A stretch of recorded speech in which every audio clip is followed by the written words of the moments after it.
All right. Oh, good evening, everyone, here in Zoom land and in person. Tonight we've got with us Dr. Hebron Smith, and Hebron is going to talk to us about our soil health. So I hope you all brought in your homework, and we've been looking at some excellent examples, and so I'll have him hold that up to the camera so those of you that are on Zoom hopefully can see as he discusses how the soil has settled out. So if you did your homework, we're probably going to look at that and how to soil test and other things related to soil. So Hebron, it's all yours.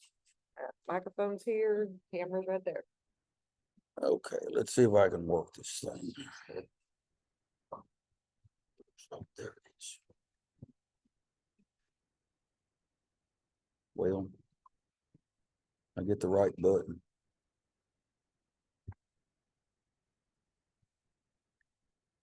All right, Carla, help. It don't like me tonight. Should just be able to hit the... That's what I did. Oh, okay. Well, let's try this. I need to get that one. Oh, Okay. There we go. Now these will okay. work. Going to move that. All right, But let me ask. If nothing else, go back to the arrow. Okay. All right, let me ask a question. How long do you think it takes to make an inch of topsoil? Take a guess. I wish. I wish. I wish. It'll blow your mind. What about 8,000 years? You've got a garden that's got 6 inches of topsoil. You multiply that times 8. That's how long it took to make that 6 inches of topsoil. 48,000 years. So you cannot replace topsoil overnight. You have to take care of it. That's what the farmers try to keep doing, is keep that, because it's very precious. It's very priceless. God made sure that that topsoil was done right. That's why it takes so long to do it. And I've seen all the soils in the world over my travels. And it just blows my mind, some of the soils that they've misused. It's pathetic. It's like the starvation in some of the foreign countries. And they pile bodies up in the street. Soil's the same way. It's a living organism. And a lot of people don't realize how long it takes to make an inch of topsoil.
Pardon me, sir. Excuse me. You're muted, sir.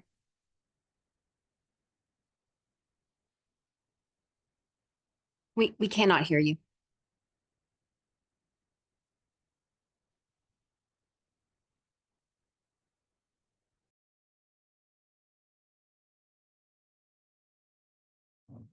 Sorry about that. I must have double clicked on it. Okay, can you hear him now? Yes, thank you so much. Sorry about that. That's okay. But earthworm castings are great. They're very fertile. If you've got earthworms in your soil, you've got good soil. If you don't see earthworms in your soil, you got a problem. So some of the insects and some of the natural predators that's in your soil is a benefit. And that's one way you can tell if you've got good soil without even soil testing it.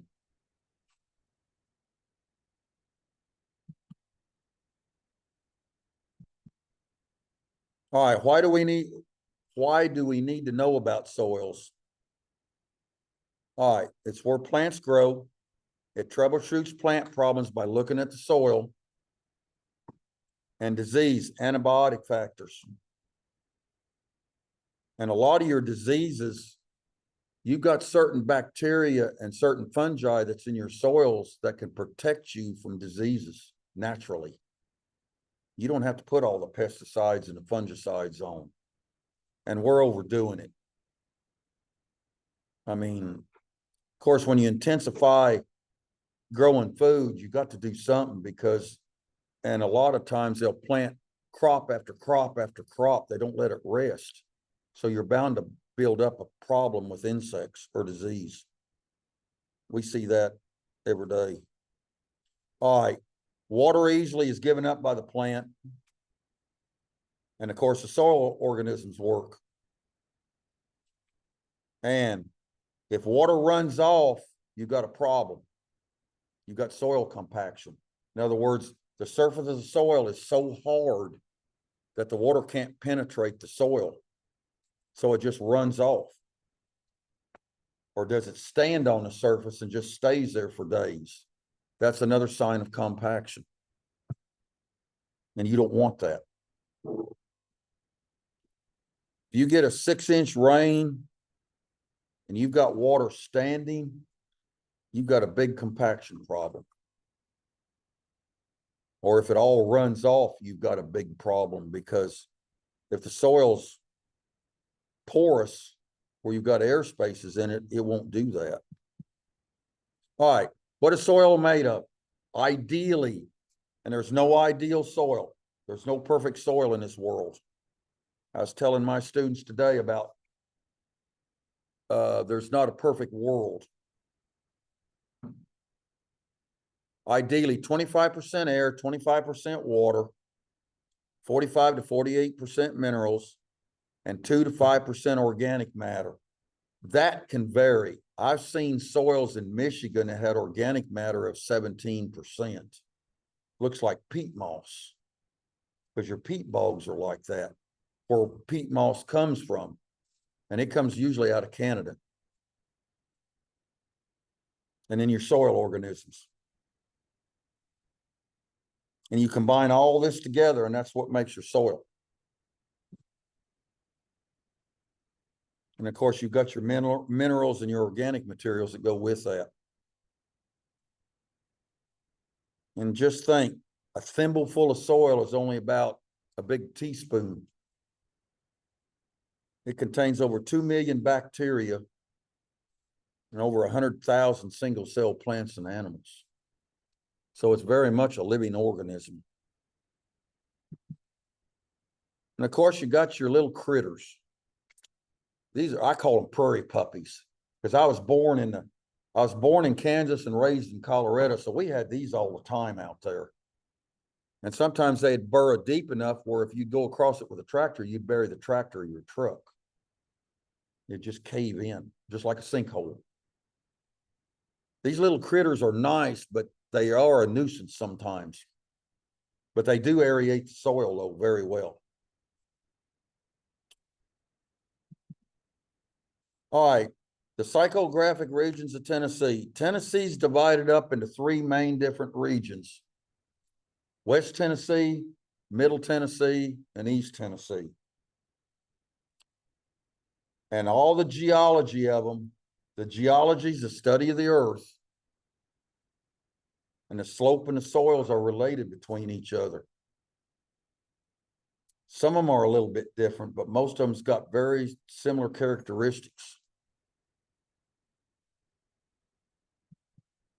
And here's a map showing the different, and you've got different regions within those regions. They're sub-regions is what they are. West Tennessee, I should have brought my laser pointer, I didn't do it. But this one right here, that's all West Tennessee. That's basically Mississippi River origin. That's river bottom. That's where the Mississippi River originally was at one time. Really? And those soils are basically sandy or sandy loam type soils for the most part. They're very fertile, but they also erode very easy because they've got a lot of sand in them. I taught high school ag in Crockett County in West Tennessee years ago in cotton country. Those soils is unreal out there, but they're very susceptible to erosion. Okay. Now we've got no-till, so we can take care of a lot of that erosion now. Yes, ma'am. Yeah. I'm from Maine originally, Been there a lot. but, the tobacco fields here that are no longer, and they're building homes on them. Yeah. And how is that soil today? I mean, how long ago did they start using where PFAs would get into the soil? Because in Maine, we got a lot of PFA soils where, to the point, farms have totally shut down because of PFAs in the soil that's getting into the food, organic farms. So if I was to plant in the backyard, what am I gonna get after it's been a tobacco field? You shouldn't have a problem because we've got a peach orchard. We've got a peach orchard on a tobacco field. We sold $110,000 worth of peaches this year. And they were from anywhere from baseball to softball size, and we've never had any problem with toxic chemicals.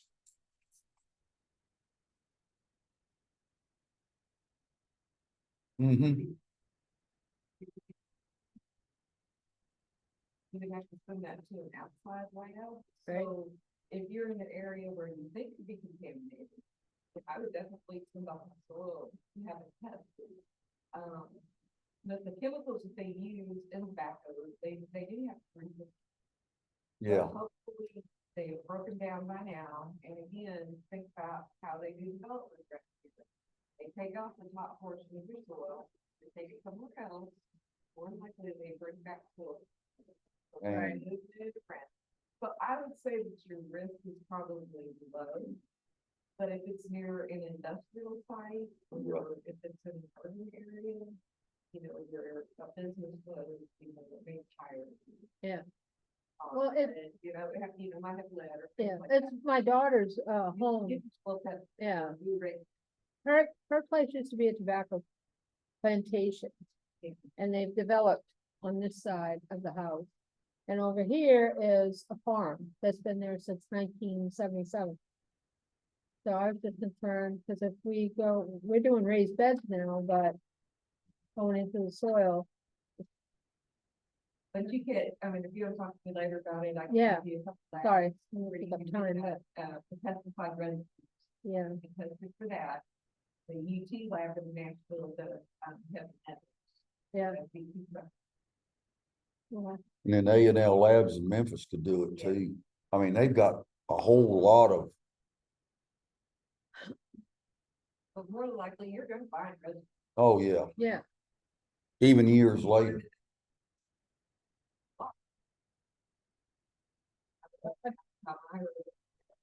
Periodically, you get the letter, you know, says, hey, you got high levels of atrazine. It's okay to take a shower, it's okay to drink it, but yeah, you gotta have to see it anymore. So Well, the farm, Unfortunately. yeah, they do spray over there. They spray pesticides along the fence, otherwise the weeds would destroy the fence. He wouldn't have the fence to keep his cows in. So, They're probably spraying Roundup on that. I wouldn't think they'd be using 2,4,5-T. That's brush killer. But still, it wouldn't hurt to test it though. Just to be safe. If you worry about it, you can't have. yeah, Yeah. because I got grandbabies. We walk that road and. Yeah. Yeah, and garden it. Okay, thank you. Okay. Middle Tennessee, where we're at, there's different regions in that. We're upland soils. We're sitting on a plateau, but not like East Tennessee is. East Tennessee sitting on a big plateau. We're just kind of in between. So our soils is a whole lot different than what most of your soils that's in East Tennessee is originated from tree forests. Where Middle Tennessee is not that much. That's just the way it was. That was just the way it was made hundreds of thousands of years ago. But at one time, Tennessee or the whole United States was an ocean at one time. Until the continent split. We called it Pangea. So, but that's the distinct ones now. In Kentucky, we've also got three regions. We've got Western Kentucky, Central Kentucky, and we've got Eastern Kentucky. And they're similar to what Tennessee is. So they kind of come out of the same background that these soils are.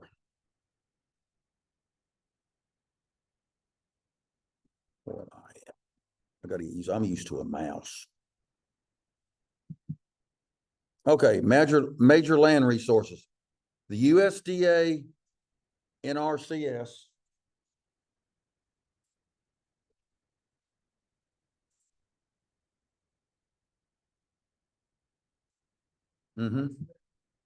We're on a plateau, low plateau. Well, in East Tennessee, we've got more clay there. Yeah. We've got more loam. We've got clay here, but we've got more loam in it though than what East Tennessee does. And just like the soils in West Tennessee, there's more sand in those because originally that was the Mississippi, the original channel of the Mississippi River. So anytime the Mississippi floods, just like it did in 2010 in Nashville, where the Mississippi River rose and it went to its old channel that it used to travel in. It always goes back to its original channel. Cumberland River's the same way down here. I remember when the Cumberland River come over Riverside Drive. My brother and I was going to Missouri for tractor parts. We drove through 2 foot of water on Riverside Drive. When we come back, they had it closed. It touched underneath the railroad that goes across that. That's the highest I've ever seen that river. But my Lord, it rained that year. We had a good crop, but it just rained a whole lot. And the only place it could go is in the rivers because that's the only place, because the soil was saturated. Soil couldn't take no more water. And a lot of that happened this year too in a lot of areas too.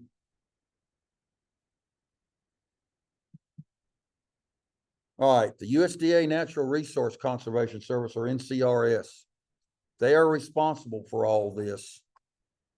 And if you've got any questions about your soils, you can contact them as well as the Extension Office, but they specialize in soils and conservation.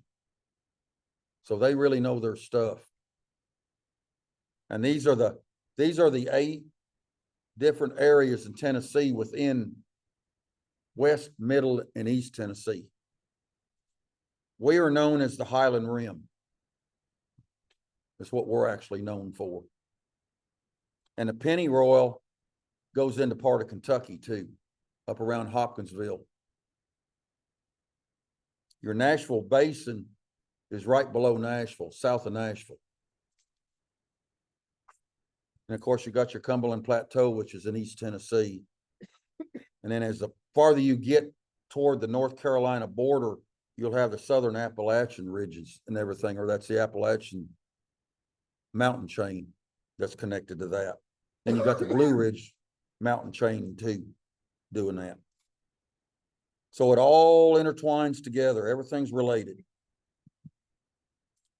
All right, soil type is classified by four main things: depth of layer, color, texture, and structure. And they've got a book.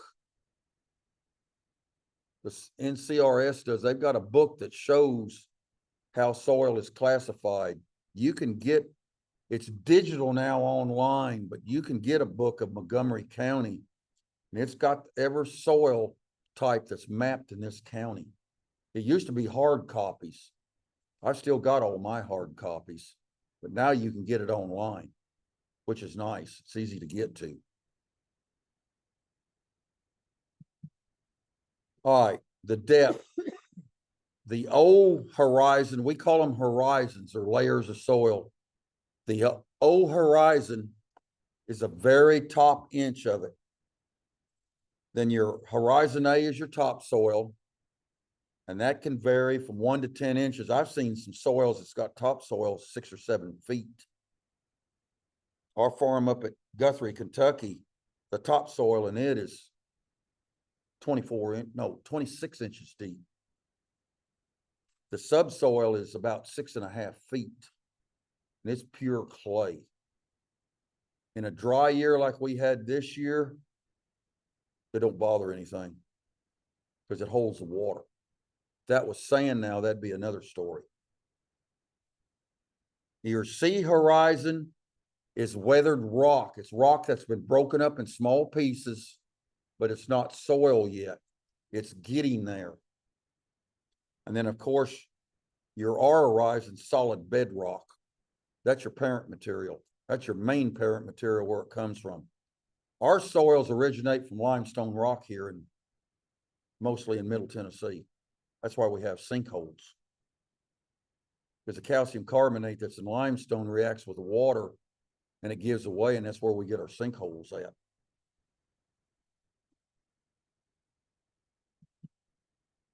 All right, the color of the parent material and everything, and soils, it's got a wide variety of colors. They can go all the way from solid black to a light pale, almost white, and then everything in between.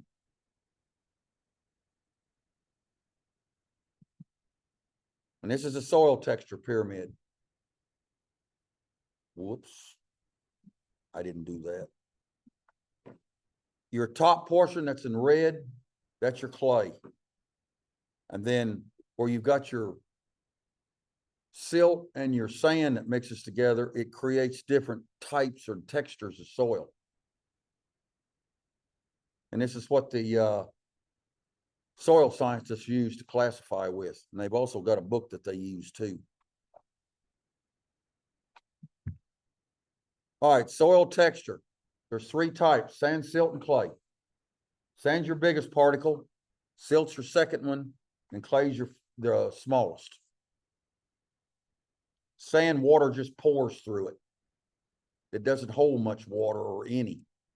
So you've got to spoon feed that water every day, especially during the growing season. And especially when you've got hot days, extreme hot days like we had this year. It's not uncommon for the soil to lose an inch of water a day in the temperatures that we had, the triple digits that we had this year.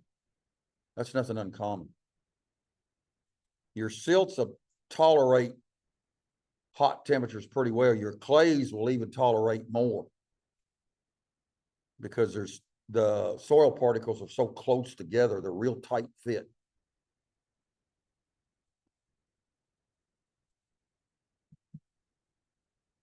All right, like I said, coarse soils have a high sand content.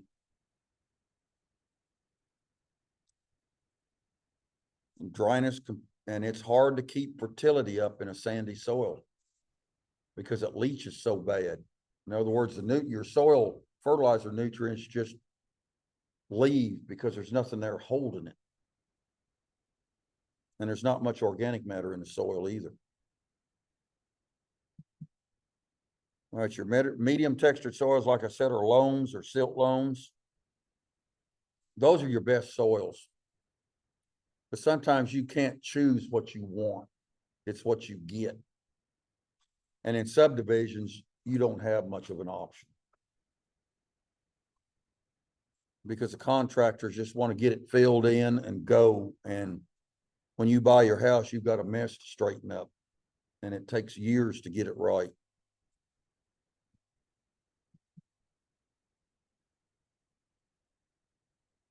Clay soils are nice, but they're hard to manage though, but they can be. But you never want to work a clay soil wet. If you do, you'll have a piece of concrete to deal with. I learned my lesson years ago doing that. I plowed a field of 100 acres that was clay wet. And when we got ready to put the disc on it, the disc just bounced on top. It didn't do nothing. So we lost out on that 100 acres. We had to leave it until the next spring, until the winter froze and thawed the clay and it broke it up where we could, and it was like an ash pan in the spring. So I learned my lesson not to plow soil wet. Same way with your garden. Don't do it. All right. How to take soil sample. I mean, how to do texture. We learned this in soil judging when I was in high school. You take a sample of soil. Yeah, there's that book right there. I've got a copy of that. That shows all the soils that's in. As long as you know where you live at, you can find what soils originally was there. Without any problem. And those used to be free, but now they've got it digitized onto computers now where you can pull it up. All right. On figuring out what a texture of soil is, you can take a sample of it and put it between your middle and your trigger finger and put your thumb like this. And if you take your thumb and press it against your two fingers, if it's got any clay in it, it's going to make a ribbon and it's going to be continuous. It will not break apart. If it's got silt in it, it's going to break apart some. If it's got a sandy loam or a sandy silt loam, it's going to break apart as you press on it, break in pieces. That's how you can tell what kind of texture you got.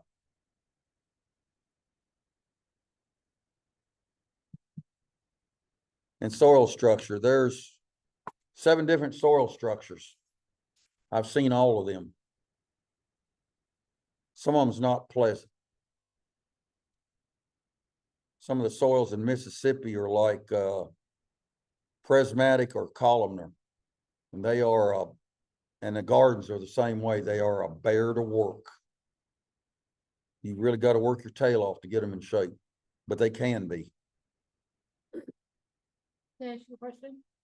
What soil do you think, like in California, when there's fire, and then when the rains come, everything floods because all the erosion? What's the most typical soil? Most of the soils in California are sand origin. They're sandy soils, yeah.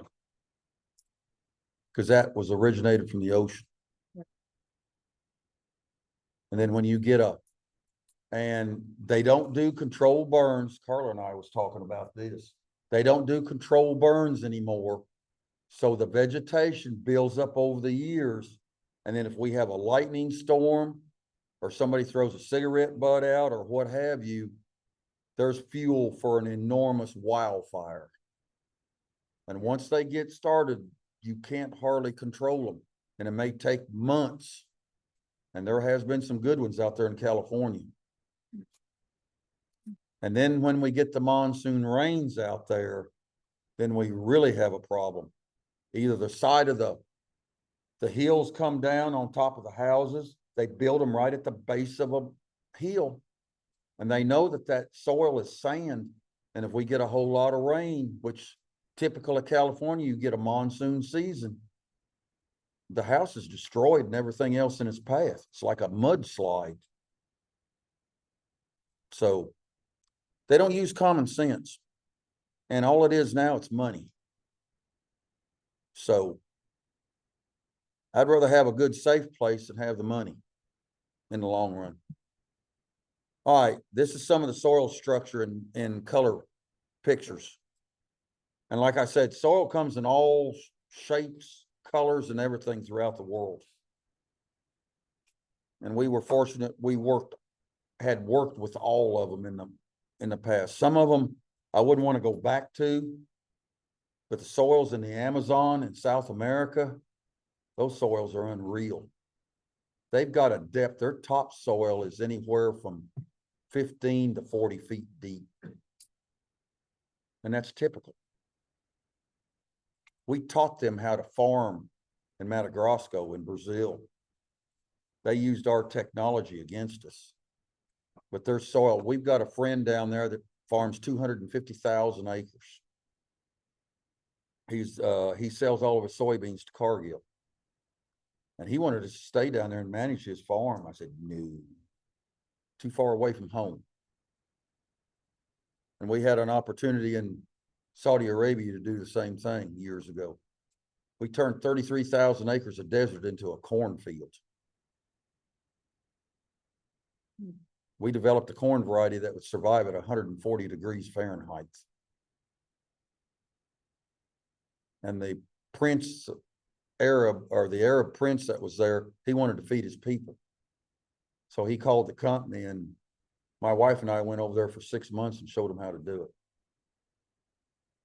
And I had a friend that was a oil, gas, and water driller, and he drilled the wells, 58 of them.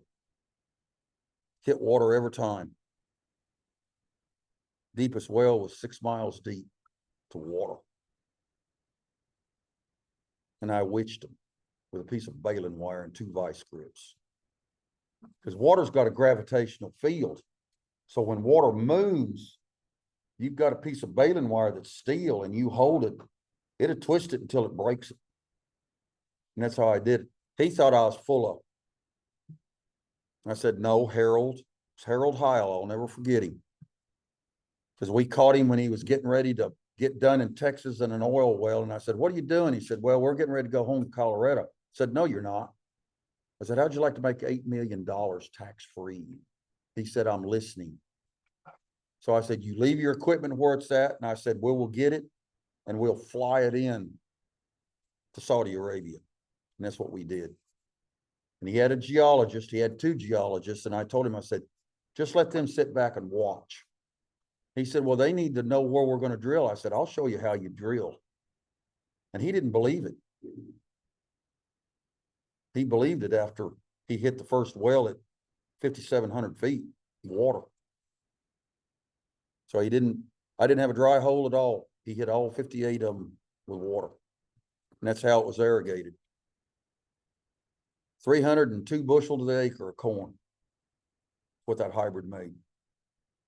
And we taught the people over there of his workers and everything. We taught them how to run the combines and everything. I knew somebody from John Deere and told him what we needed. And he said, how's this going to be paid for? I said, it's going to be paid for in cash. And they've got a tradition over there. They do not handle their money in something like that. So my wife and I carried it in 2 briefcases. There was $2 million in each briefcase to pay John Deere for the equipment. That's not the rest of the story. All right, drainage, plant penetration, oxygen penetration, that's all very important. If you've got a compacted soil, roots can't penetrate it, you've got a problem. The roots won't go straight down, they'll grow like this. That's not good. You need to have it go straight down, because if that topsoil gets dry and your roots is out here like this, it's going to have a stress problem. So you want to make sure your soils, and for heaven's sakes, like I said, do not work your garden or any type soil wet. Because if you do, you ruin it for that growing season. Same way with taking soil samples. Don't take soil samples when the soil's wet either. All right, pore spaces. The smaller the soil, the smaller the particles, the smaller are the pore spaces. Water moves slowly through those. And there's less air present. There's air between those pores. And what does it take for roots to grow? It takes oxygen. We don't have that, it won't grow. And this is just a table here that shows field capacity, which means if the soil gets field capacity, it's all the water it can take. It's going to run off after that. If you've got available water, it can still take water, and that's available to the plant. And the permanent wilting point is right on that line of having just enough water or not enough. That's why the plant wilts. Now, sometimes it's good for the plant to wilt in the daytime.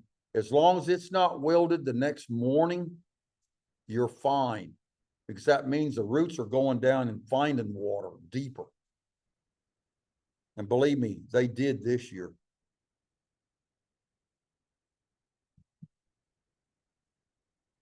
All right, like I said, pore spaces can decrease due to compaction, because you seal those pore spaces doing that.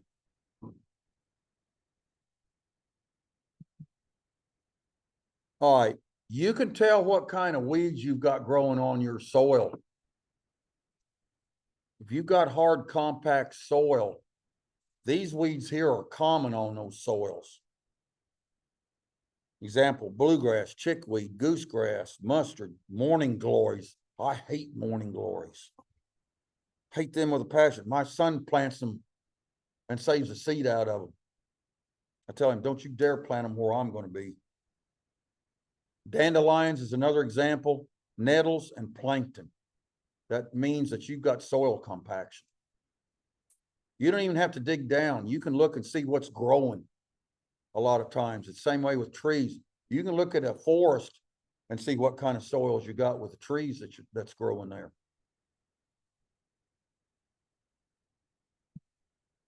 And of course, your wet, moist soils, you've got moss, chickweed grows, crabgrass will grow. Violet sage is a bad one in wet soils. Spotted surge, Joe Pye weed, moss, any of those. Some of the ground ivies likes wet soil. And then if you walk through it and it's squishing on your, as you walk, you hear the squish of your shoes, you've got a drainage problem. So, I mean, I've seen that soil there would be good to raise rice in, because rice likes water. So it would be no problem for a wet soil, but not all soils are made for rice. So, all right, your dry, sandy soils, some of the weeds are sorrel, thistle, garlic, mustard, sandbur. I remember the sandburs in Oklahoma. God, those things were painful when you stepped on them.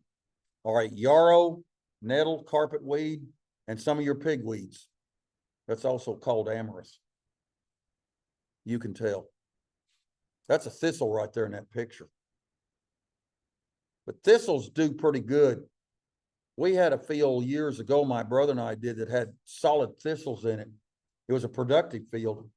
We took moorboard plows and plowed it, and that was the most easiest plowing soil there was, because the roots of the thistle broke the soil structure up, just like turnips do or radishes. So it was nice at doing that. Now your heavy clay soils, plankton, nettle, and quackgrass. And there's an example of plankton right there. It's blooming right now. It's got a big broad leaf on it, about big as your hand. A lot of it is. And that's typical in wets or in heavy clay soils too. All right, you go to the other end of the spectrum. I didn't see mullein. Yeah, mullein. Well, mullein's getting ready to come up. Mullein don't like fertile soils. It likes poor soils or low fertility soils. Yarrow, oxeye daisy, Queen Anne lace, which is wild carrot. I hate those things. They get all over your clothes once they mature and stick to you. And our cats has got them all over them right now.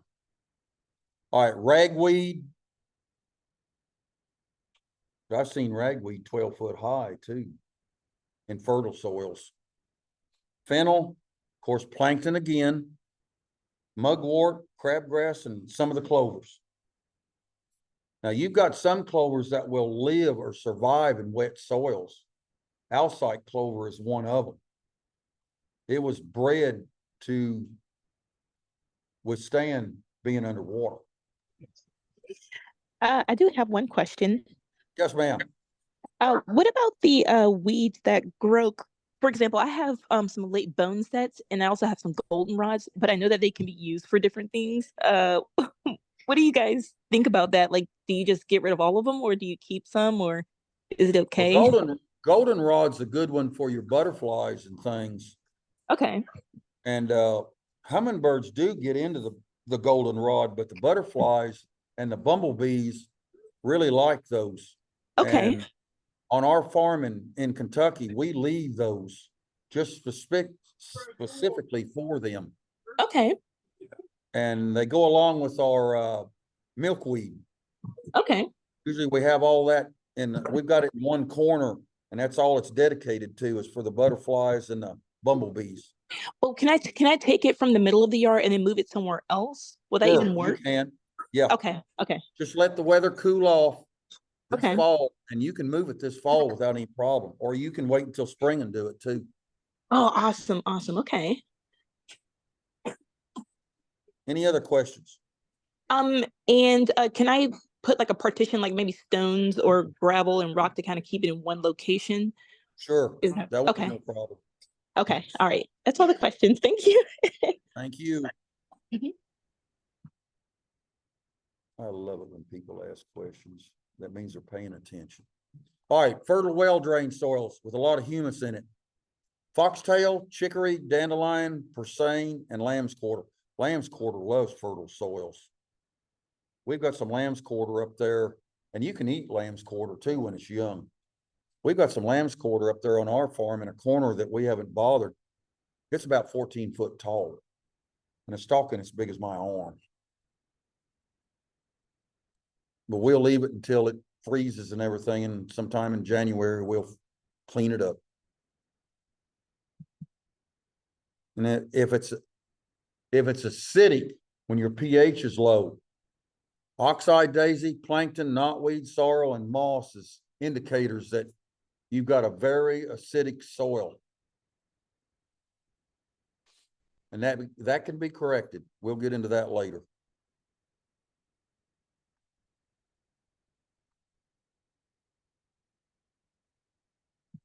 So the main thing to get out of this, you just look and see what's growing on your soils. If you observe, you can tell a whole lot. All right, alkaline soils or sweet soils. These are soils that's got a pH of 7 or more. And there is some soils in Tennessee that is over 7.0. Queen Anne's lace, wild carrot again, chickweed, spotted spurge, and chicory. Which one's that? That is spotted spurge. That was took many, many years That ago. comes up easy. Yeah. All right, this is the primary layers again. I'm not gonna go through that. We've already did that. And these are your soil profiles again. I need to take these out of here. I need to update this thing again.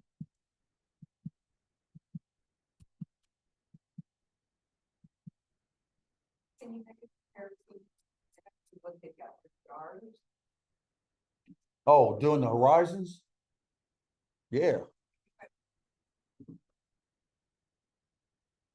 Here's the grand champion right here. All right, if you took a shovel and you cut a slice of the soil out and just put it to the side and look where the shovel had went for the layers, this is what you would see. And your sand, just think of this as the opposite way. Like if I turn this jar upside down and the sand would be on top, that would be like the A horizon, B horizon, C horizon, and then the water. Think of it like that.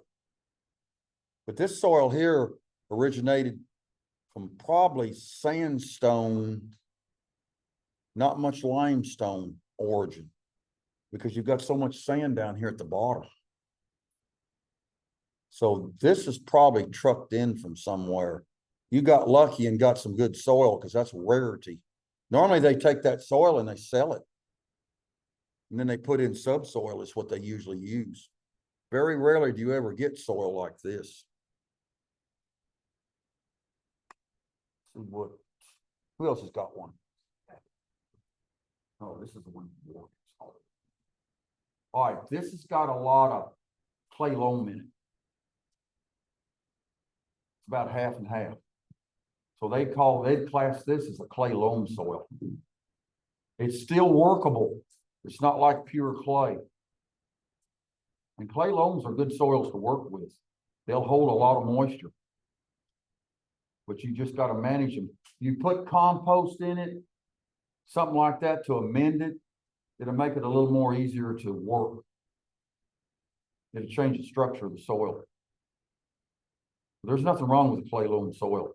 As long as it's not pure clay, that's where you get it. And the way you can treat pure clay, you put gypsum on it. That'll change the structure of it. It breaks it apart.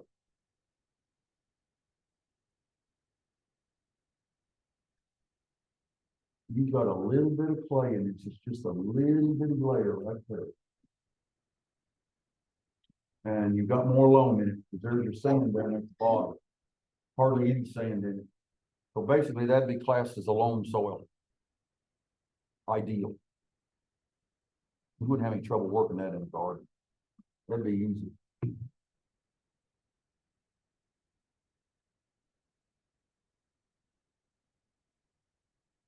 All of the organic matter went to the top. Not surprising because it's less dense. But you've got,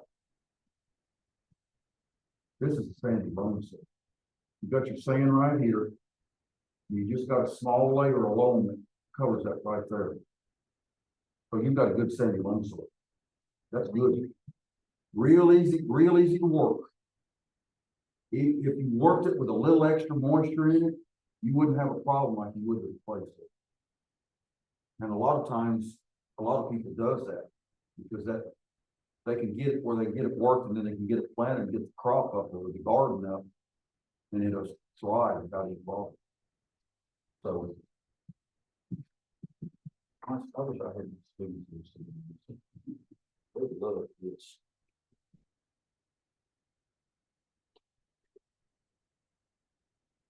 All right, you've got a little bit of sand down here. And the biggest majority of it, you hardly got any clay at all. It's mostly loam, so that soil would be classed as a loam, which is good. The sand would help it, but you don't have enough clay in it to worry about. So you've got another good soil. What are you guys getting all these good soils? Is there a secret that I don't know about? These are some of mine. This is a clay loam. We've got, I don't know, 10 or 12 different soil types on our place. This is the orchard where the peach orchard is. It's basically a silk loam. Is it possible to look at mine? I did mine, but I don't know if you guys can see it on the camera or not.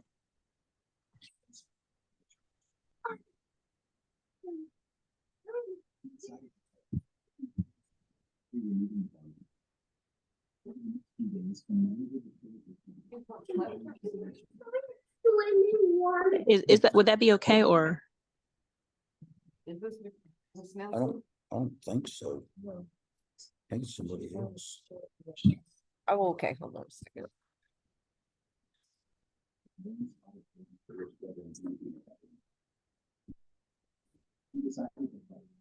I'm really curious.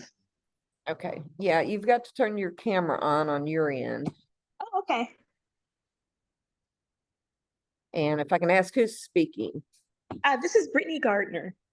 Brittany. Okay. Oh, there you are. Okay, now you can hold it. And Hi, Brittany. Oh, hi. we can So, see you in the class can't. So hold up, go ahead and hold up yours.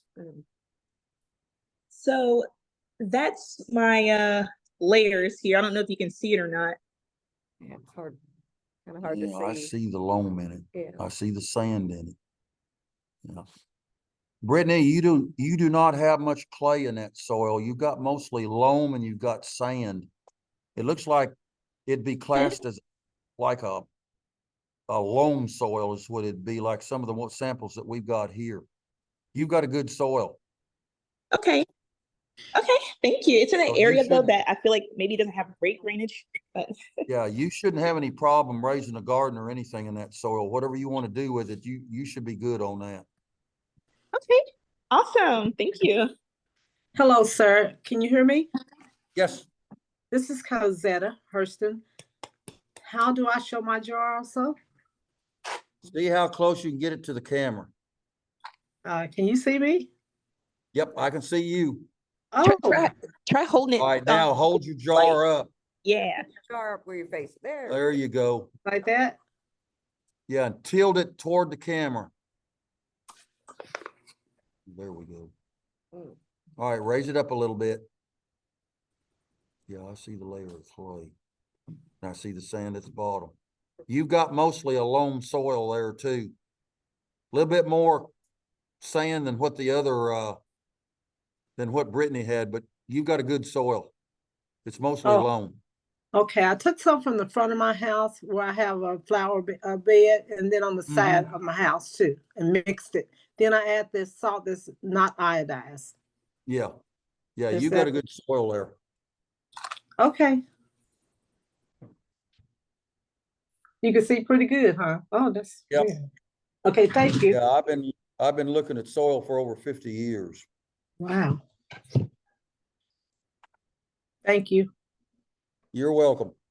All right, to check your drainage in your soil, you dig a hole about a foot deep. You pour a bucket of water in it, fill it up. You leave it there all night long. If you don't see any water in there the next morning, you got good drainage. If you see water still standing in that hole, you got a problem. So either you need to amend that, mostly if you would amend that soil, a lot of times it'll take care of that. That's how you can tell if you've got drainage problems.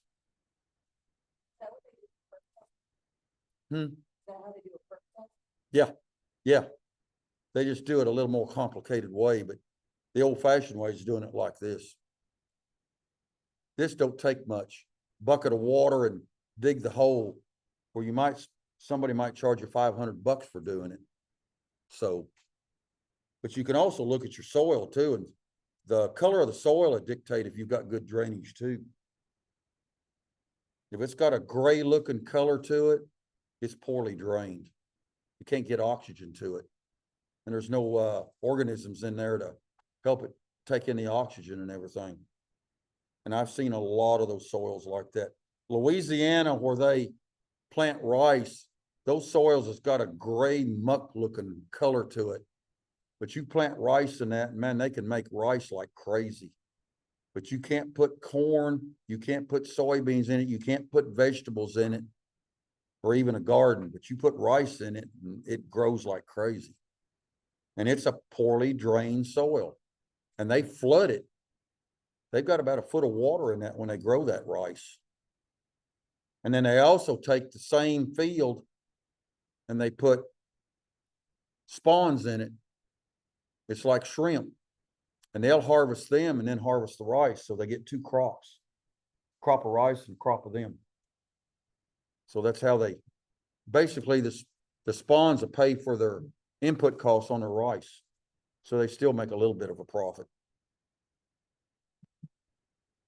All right, I talked about pore space, and what's in blue is pore space. Of course, the more blue you see, the better off you are. The less you see, you got a problem. Okay, let's take a break. Soil fertility is next. Anybody got any questions? Yeah. Be more than happy to. When I start talking about soils, I'm going to pass this around. If you want to know what your pH is real quick, I've had this for 46 years. It's a pH meter, moisture meter. Now, it's not cheap now, because I paid $35 for this. A new one is $155 off Amazon. That's the cheapest one I found. And it's identical to this one. And I was just sticking I used to have a little leather pouch for it, and I'm going to have to make a new one. But I kept it with me. I had a belt loop, and I kept it with me all the time. If I needed to know If I was suspicion of pH problem, there's plates right here. And the negative and positive charges is what dictates it. And then you can read it at the top. And it is very accurate because I pulled the soil samples in the same area for years. And this thing's very accurate still at 46 years old. Hello. I tested every year because we got specialty crops, peaches and stuff like that.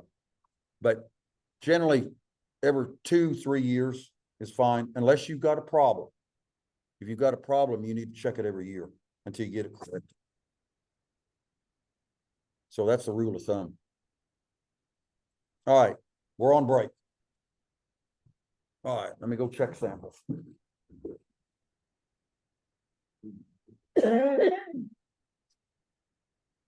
Hello.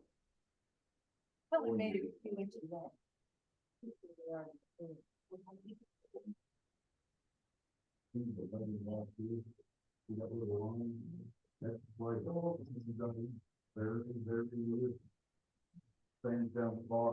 You got another bone coat.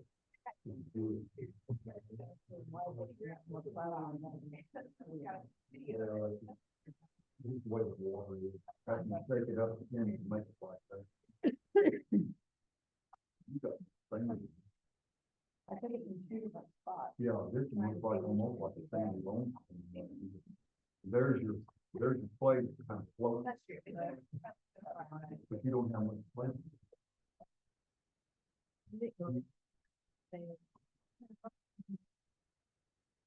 No. You got sand and you got loam. You got more sand than loam. Maybe sandy loam. Sandy loam. Yeah, I noticed that. I did see the thing right up.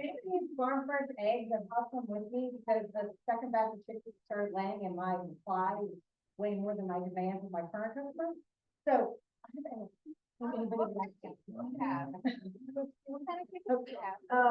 Varying types of chickens. I bought them for a pretty. I wouldn't, all went with all good eggs. But they were varying. No, I don't have, my roosters are banned them. Like, the big ones anymore. $3 there. They're unwashed farm fresh eggs, and they even have little carts for you out of test them and everything like that. And they're the kind that can last on your counter for 2-3 weeks and in your fridge. So, yeah. $3. And do it, if it's float this way, you want to turn. Yeah. The opposite way, don't do it. So, up and down, you do it the opposite way, and then float it.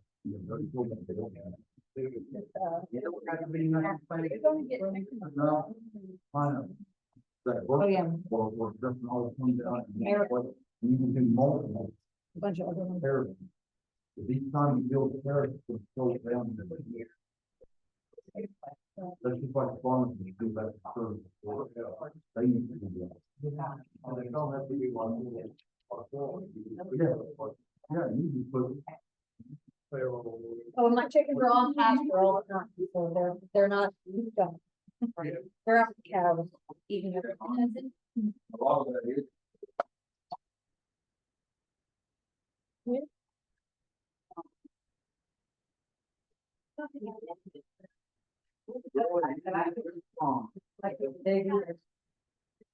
That right there. That's all. Yeah, they have a bunch of different plants, so they're all like. You know, I just. How do you get your eggs without washing? That's the issue I run with my chickens.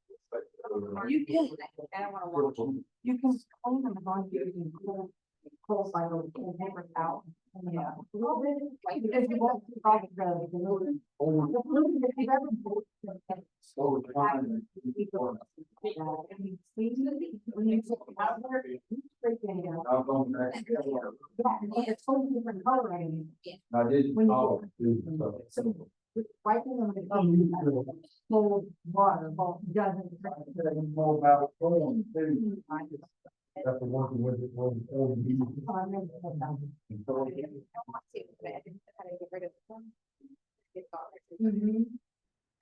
Yeah, I always do. And I make sure I love it. But my next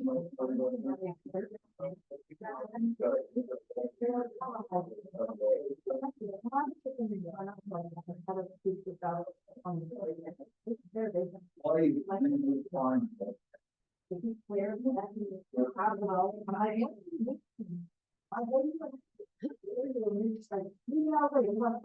And I didn't haven't started laying yet. They've increased their okay. Yeah, but I was trying that.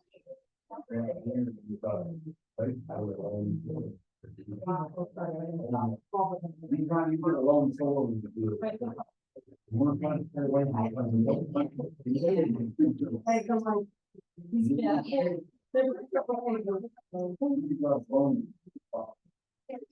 Thank you.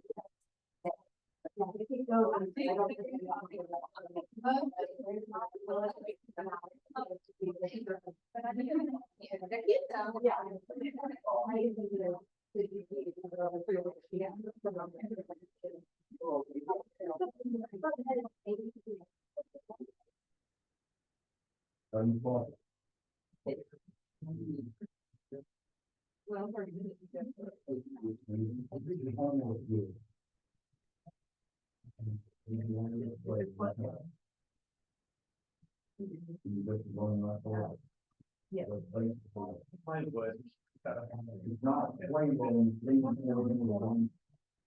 It doesn't look.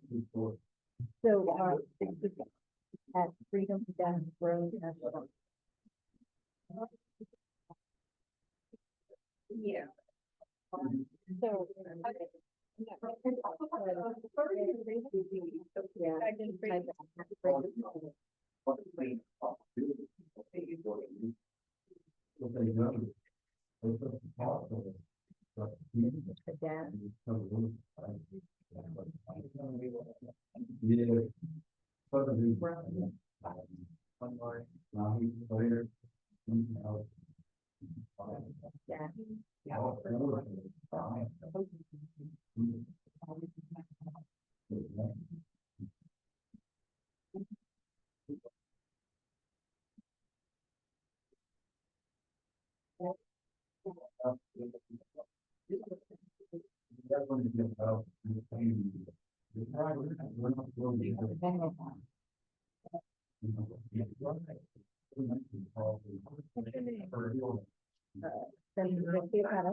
It used to be under my name, but I put it under the phone and see what your two agents.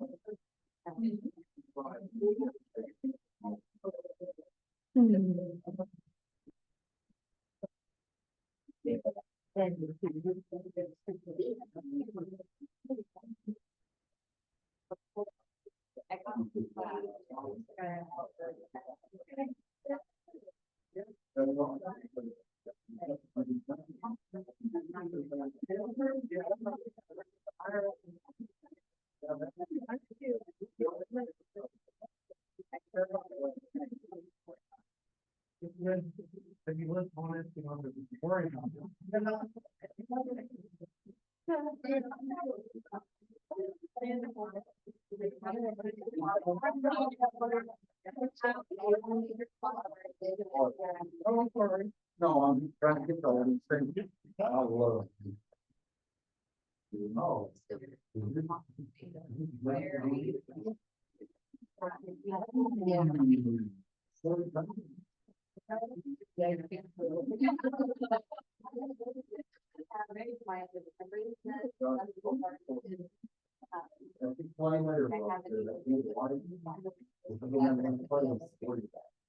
You got one.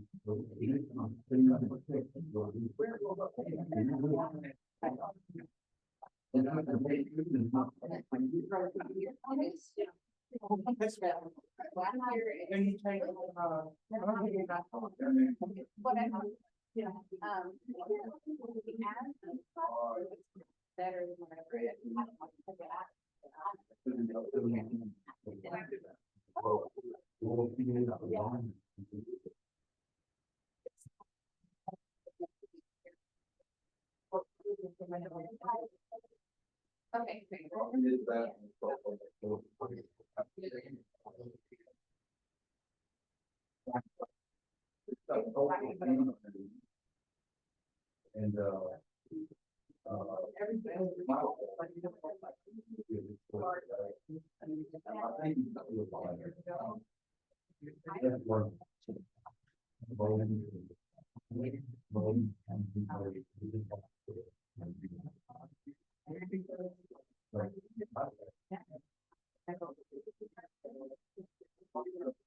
And,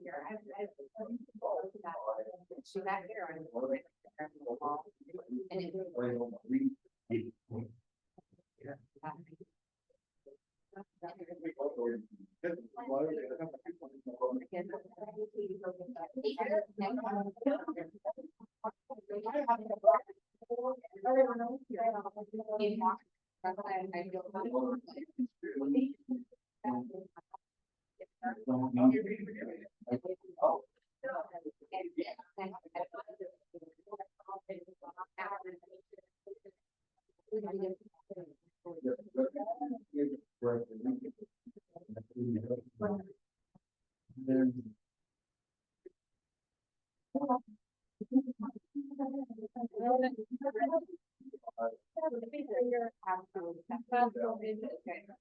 never mind.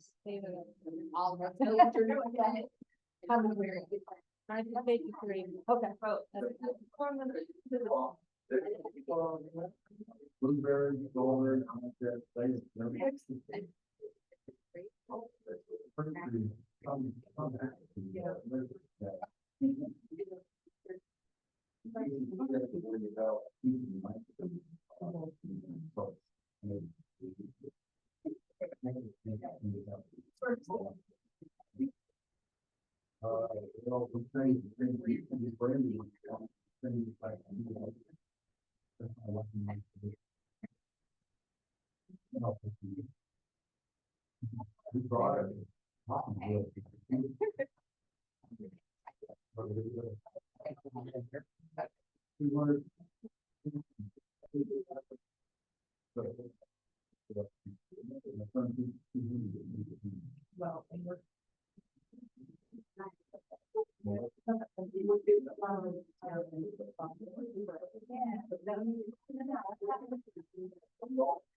Yeah, so I am already.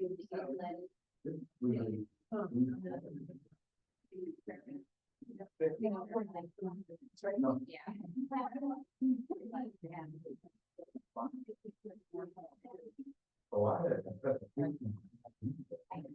Yeah.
All right, this is not soil fertility. This is one of the other important things. And believe me, it's just not putting fertilizer on the soil. There's a lot more to it. Now, I've had so many people over the years think all you do is just throw a little bit of fertilizer out there and you've got your problem solved.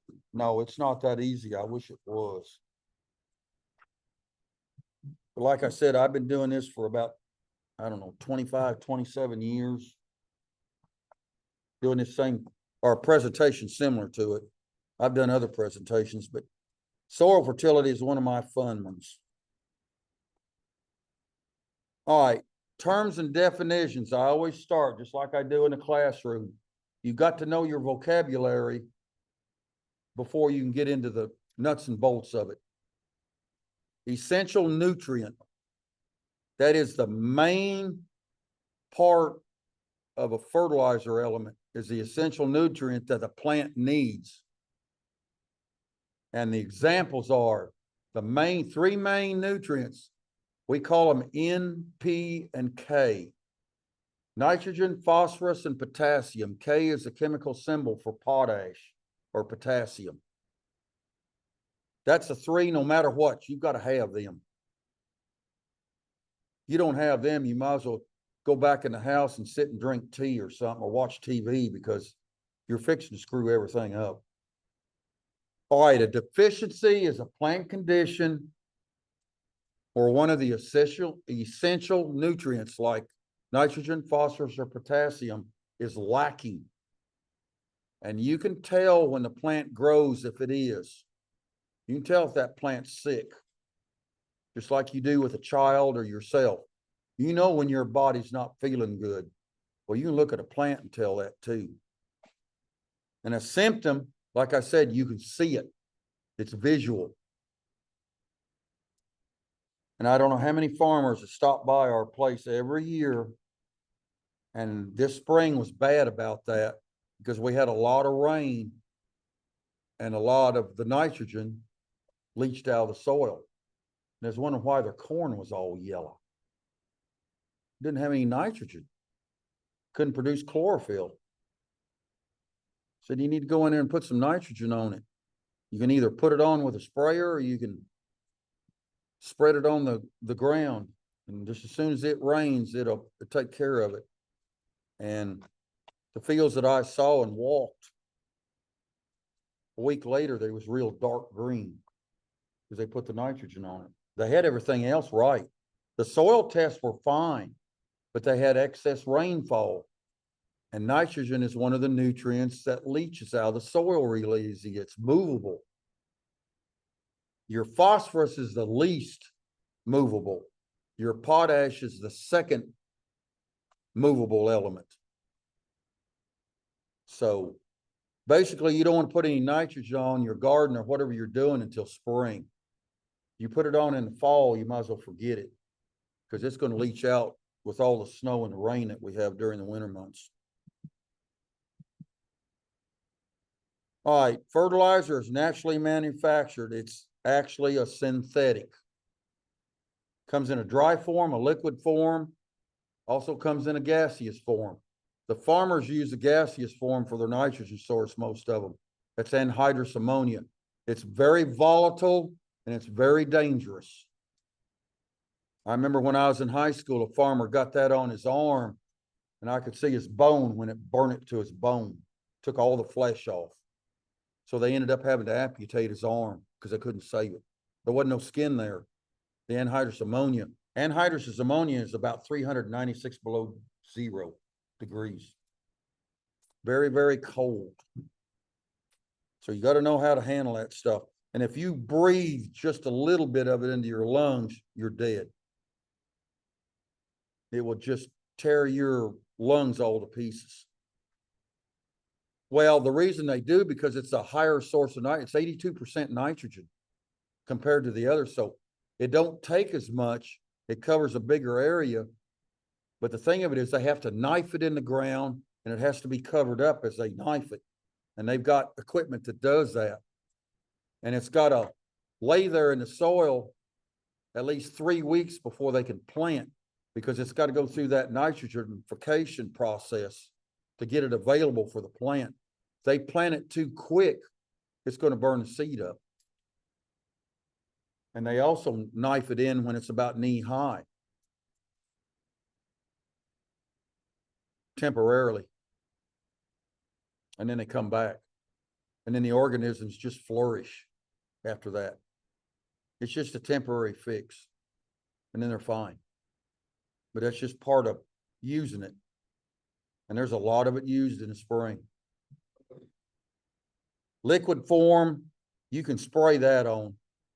They also can spray it on the soil too and then use it like that. And then they've got a dry form. And there's a lot of dry fertilizer that's used. Something like what you'd use in your garden. Go to a local co-op or whatever, and you can buy it in the bag and just spread it like you want to. All right, fertilizer terms. On a bag of fertilizer, this is by federal law. It's got to have, and this is in percent, it's got to have the N, P, and K listed on that bag. And it'll have like 10, 10, 10 on it, which means there's 10% nitrogen, 10% phosphorus, and 10% potash. And it can come in different types of analysis. 10, 10, 10 is a common one. 13, 13, 13 is a common one. 6, 12, 12 used to be a common one, but you don't see that much anymore. It's mainly 10, 10, 10 now. But it's got to be put on that bag where you can be seen. And believe me, the federal government watches that very closely. It's also, if there's a brand name of a company, it's also on that bag. It's got to know who the manufacturer is, who made it. And if it's a complete fertilizer, it's got to have all three, N, P, and K. 10, 10, 10 is a complete fertilizer. If it's 10, 0, 10, that's not a complete fertilizer. You can buy it like that, but it's not a complete fertilizer. Always remember that.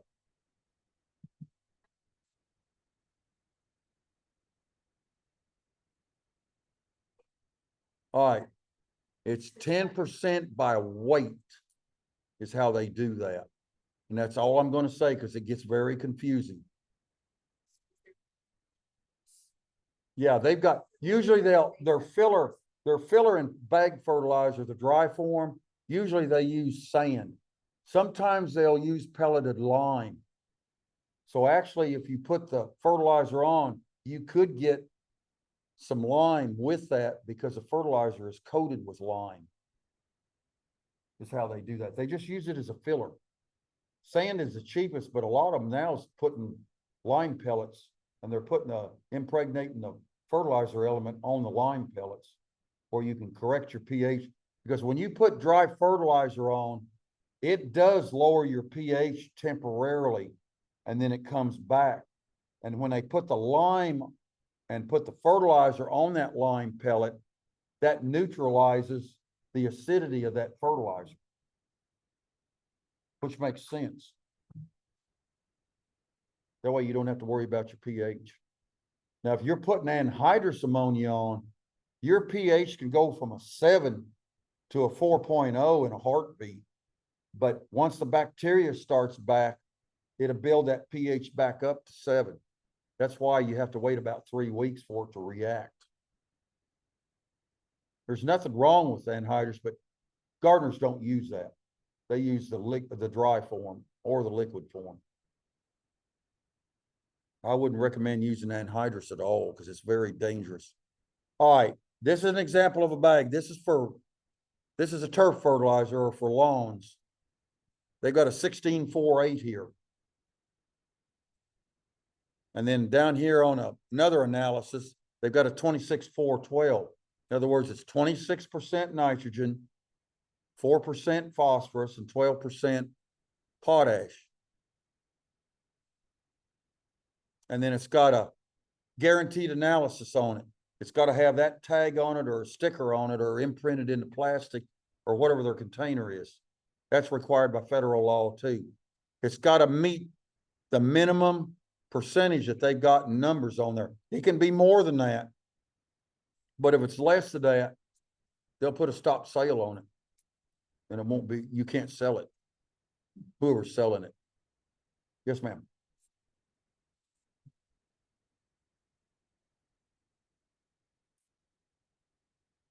Yes. Yes.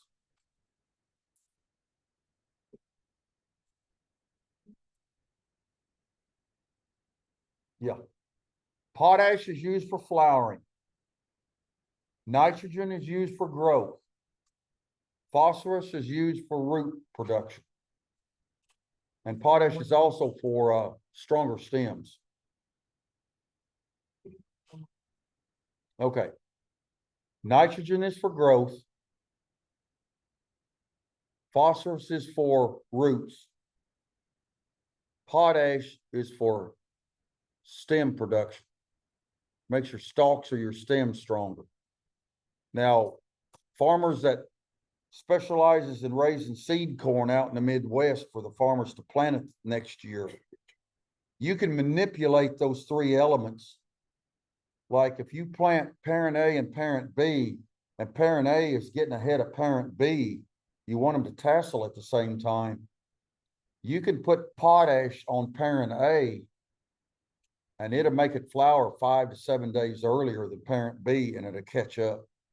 That's how you manipulate. If you want to delay it, you can put nitrogen on because that makes it grow more.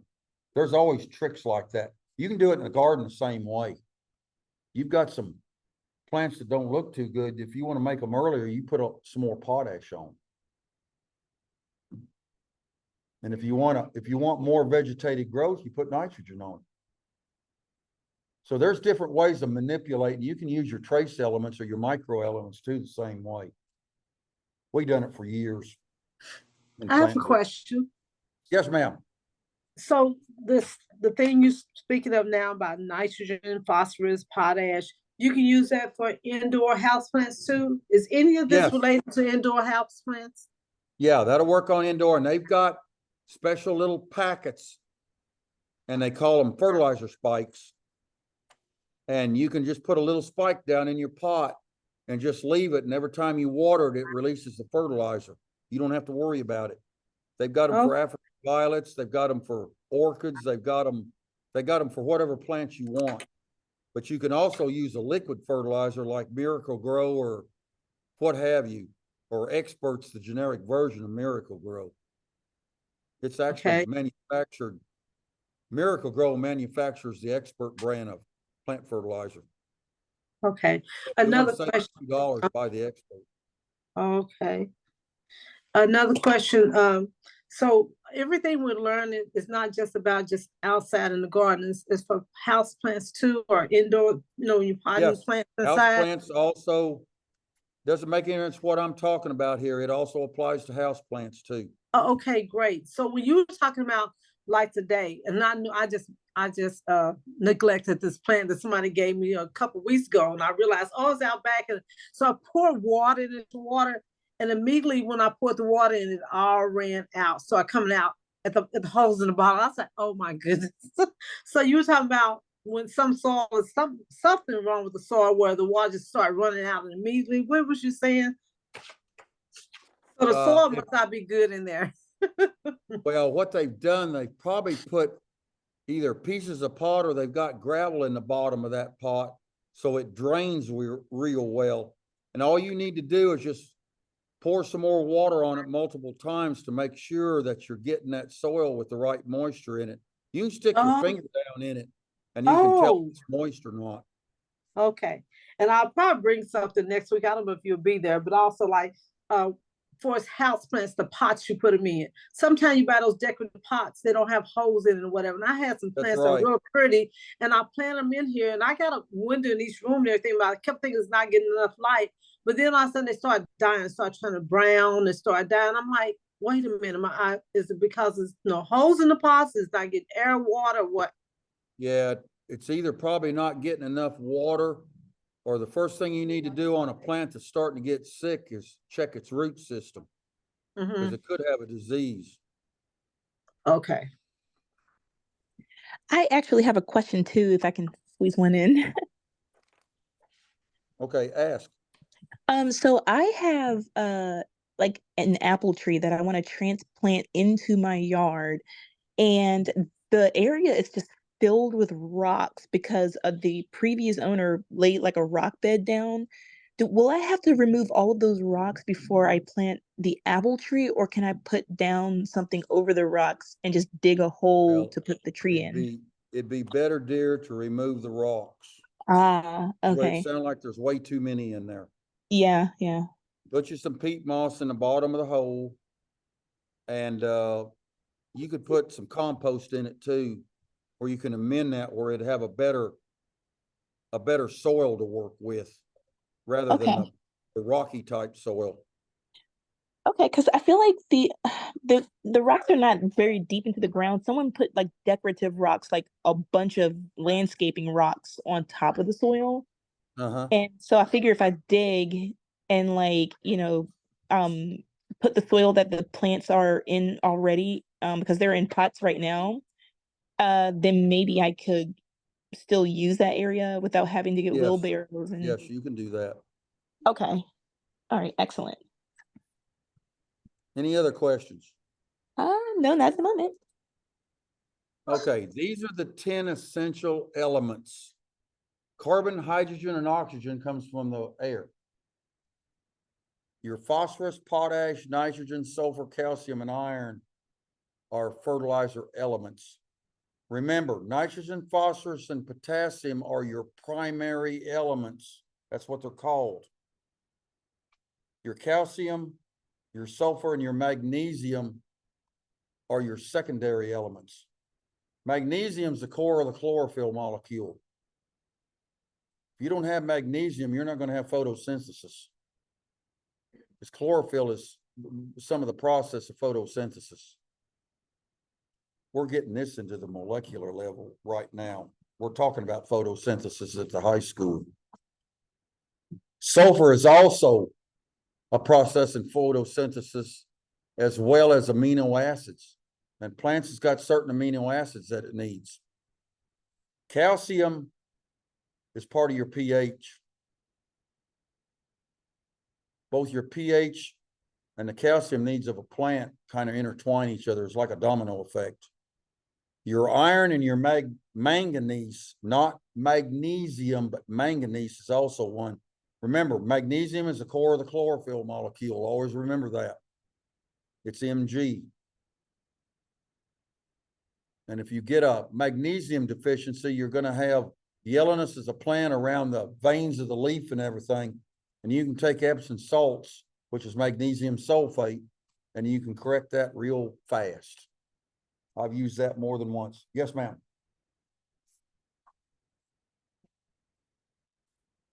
Mm-hmm.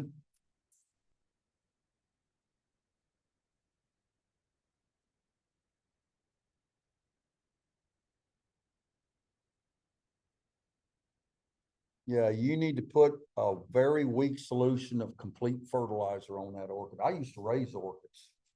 That's what put me through 2 years of college. I sold the blooms in Nashville to a floral shop. I had blooms like this. I had a bloom in 12 months out of the year until the electricity went off one winter. Lost them all. But I'm thinking about getting back and raising orchids again. I had about 2,000 of them. I had a whole greenhouse full. Oh, there's orchids that you can buy for $3 or $4, seedlings that are blooming in 2 or 3 years. Or if you're rich, you can spend hundreds of thousands of dollars on them. And there's people that creates those varieties, and that's all they do is sell them.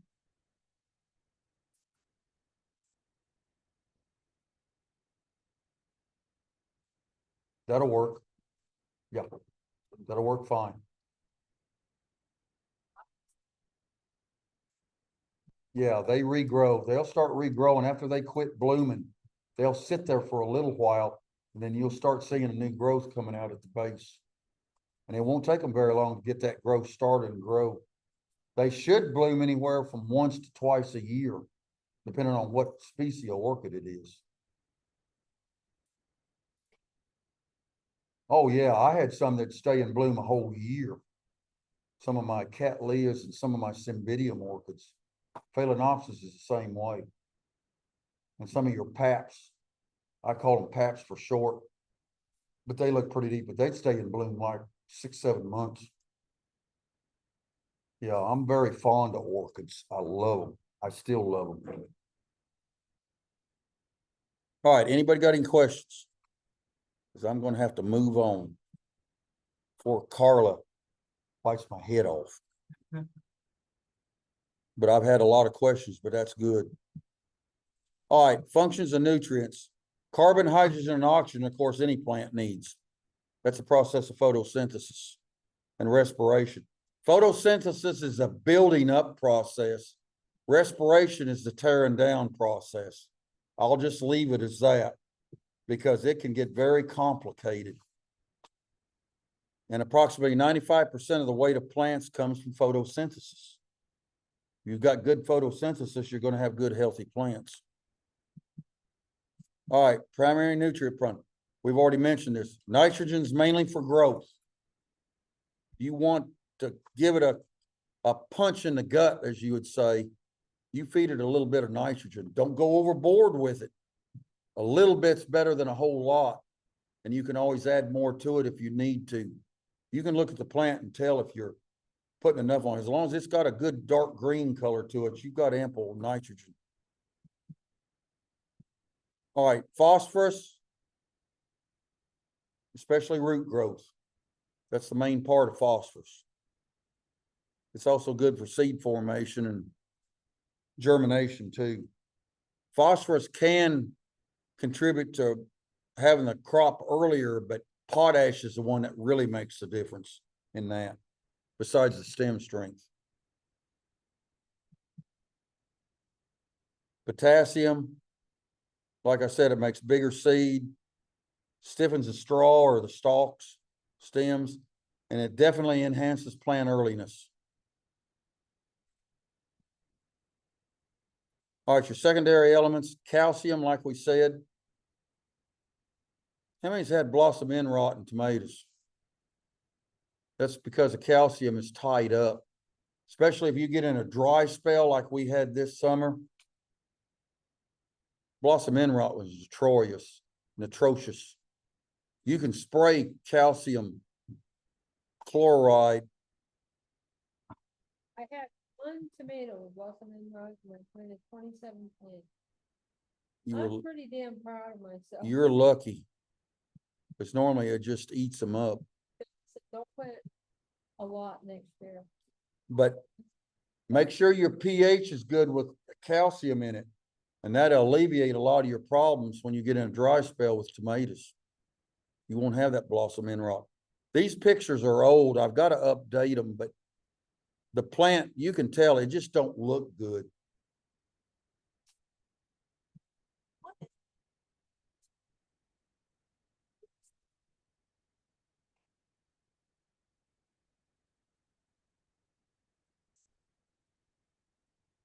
Well, what's happened is the calcium's become available to the other fruit, and it may be starving those other ones. And they're taking it all away from those other fruits, and they can do that on the same plant. That's not surprising. I've seen that more than once. Yeah. Cabbage. If you ever cut a head of cabbage out of the garden and you've got a black spot in the center of it, that is boron deficiency. My brother and I found that out about 45 years ago. We had 30 acres of cabbage in Gillisville, Tennessee. We was raising it for Formosa Foods. At that time, Captain D's, Shoney's, and all them used to make their own coleslaw out of cabbage. That's before they went to pre-cut coleslaw. And we had a problem with some heads that had a black spot in it, and we were boron deficient. We had no idea. The plant didn't even show it. So we put boron on that ground, and we never saw it again. It's just a black spot in the center of the head. Of course, magnesium is your chlorophyll molecule. But when cabbage goes bad, it's black. Turns black. Yeah, but that's because it's desecrating is what it's doing. That's the chemistry of the cabbage plant just rotting away. But this don't grow. This is not mushy or nothing. It's just a solid black spot inside of the head of the cabbage.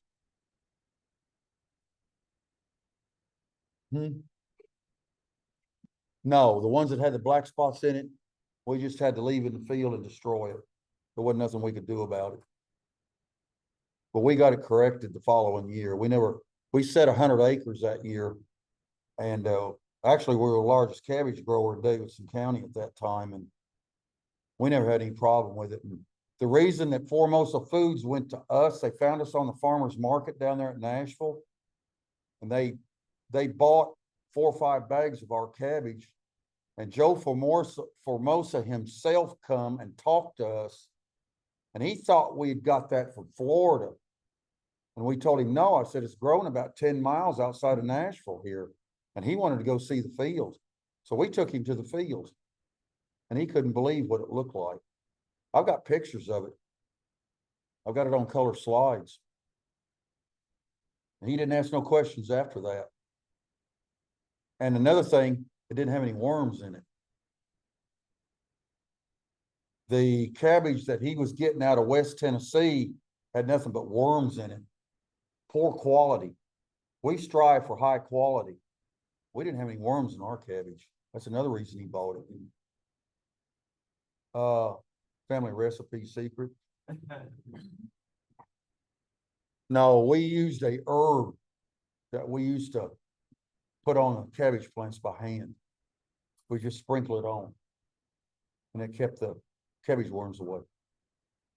What herb was that? I'm not saying. It's still available. That herb is. It's a common herb.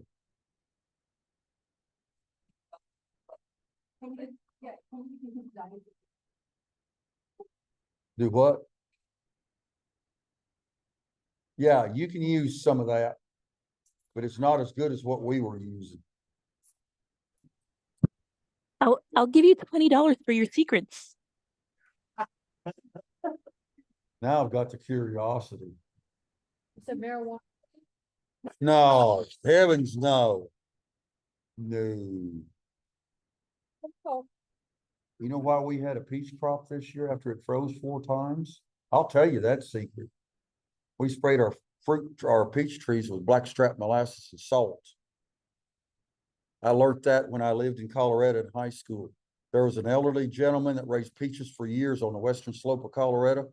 He had peaches every year, no matter what kind of year it was. So the Colorado State University Extension Service asked him, why have you got peaches every year and nobody else does? And that's what he told them. The blackstrap molasses coats the branch and the flower bud. The salt keeps it from freezing. It's sodium chloride, just like what they put on the roads. And that's what kept it from freezing. They were froze 4 times. But the last time wasn't no problem. So we had one of the biggest peach crops we ever had. No, I'm not saying. That's a classified secret. I sprayed the whole tree. Yeah, use hot water, almost boiling. And you've got to keep it hot to keep that blackstrap molasses in a liquid form where to go through the sprayer. Because I'm using a sprayer gun is what I'm using. Now, I mean, I put it on real coarse and it just coats them. It's real shiny a couple of days later after it dries, but it protects those buds. You think this works on apple trees? You've got to do it a couple of weeks before it does. Oh, no, that's not going to do you any good. It's got to stay on there a while. Apples, you don't worry too much about, but your peaches, your plums, your nectarines, prunus species, that's what you use that on. Your apples don't worry about, because normally they'll come out later and they're not going to, very rarely does an apple crop ever get froze. We only had one freeze once in the last 13 years. Now peaches, this is our first crop in 13 years. I mean, in 3 years. And we started having peaches. We started picking the first week of June. We never picked peaches down this early. We got done about the 3rd week of July. So it's a great peach crop. Biggest was softball, smallest or baseball. No, softball size, smallest was baseball. We could put 12 of them in a peck basket, which is 12 pounds. We had 16 pounds peck basket. What are you looking for? What's going on here? And the people wanted more. Get on about the morning, huh? You still got a double duty pretty girls in here. This is amazing.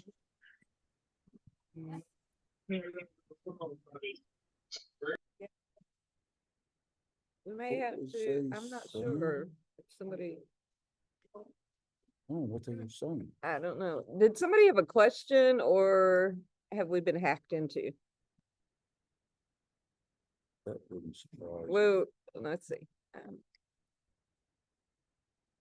We got hacked at the high school last week, sounded like the dad. and the security software that we had, I think maybe Stop it. somebody just had it unmuted. Okay, I think we're good now. it was from Pakistan. Mhm. Okay. Okay. Moving on. Good old technology. All right, like I said, magnesium is the core of the chlorophyll molecule. That's what it kind of looks like. It kind of blotches it out, and magnesium also, the veins of the leaves, they'll have a yellow hue to them, and it'll be green around those yellow veins. I mean, it's easy to see. It don't take very long to figure it out. And magnesium sulfate or Epsom salts will take care of that problem real quick. All right, sulfur. That's also part of the chlorophyll molecule. Can I ask you a question? Yeah, ask. Doctors today say that most of us are lacking in magnesium in our body Yeah, because of the way our food is grown today. Yeah. Okay. This is a sulfur deficiency on cotton. This would be like raising okra. Okra's in the cotton family. It has similar characteristics like that. You notice, you see the nice green leaf in the center, and then you see the other ones, it's kind of lighter green all the way around. That's sulfur deficiency. Don't let this overwhelm you. The more you work with it, the better you get at it. I didn't learn this overnight. Yeah, it'll have some type of chlorosis to it. Yeah, chelated iron works good, especially when you got iron deficiencies. And blueberries is one of them that chelated iron works great on. And speaking of iron, here's iron right here. Of course, it's in chlorophyll production. That's why it's so important.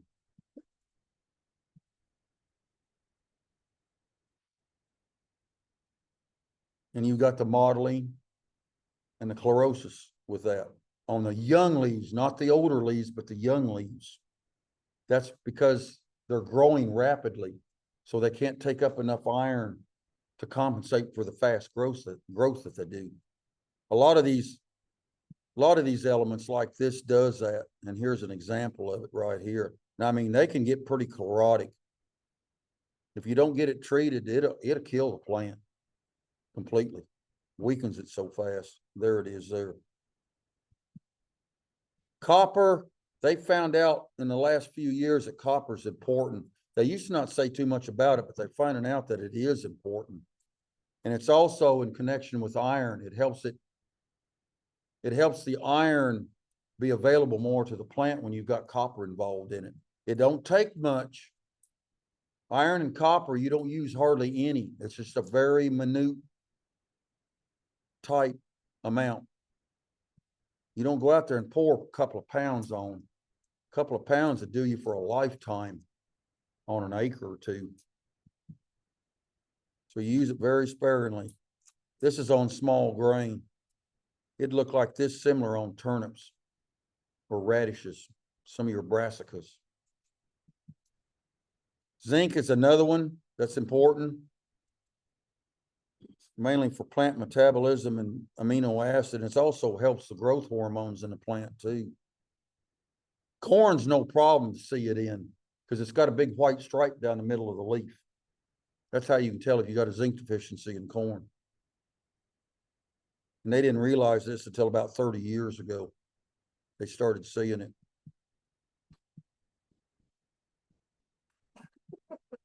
Boron, like I said, especially in cabbage or your brassicas, you got to watch that. Broccoli, cabbage, cauliflower, anything like that, you got to watch your boron. And if you do a soil test, it wouldn't hurt to have it tested. If you know you're gonna plant those crops, you need to have that tested for boron also. You can't tell on a lot of these micronutrients. Macronutrients. These are macronutrients. These are in very, very small amounts.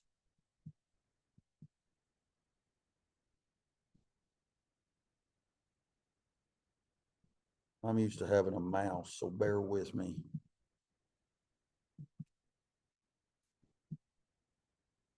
And this is on potatoes. It looks horrible. Yeah. I saw a 3,000 acre field of these in Maine one year. What year was that? 1986.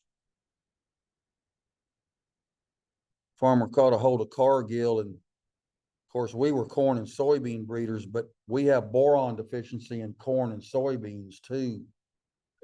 They got a hold of it and they called us at the research station and said, "How long will it take your wife and you to fly to Maine?" I said, "What, for corn? No, you got to look at a potato field."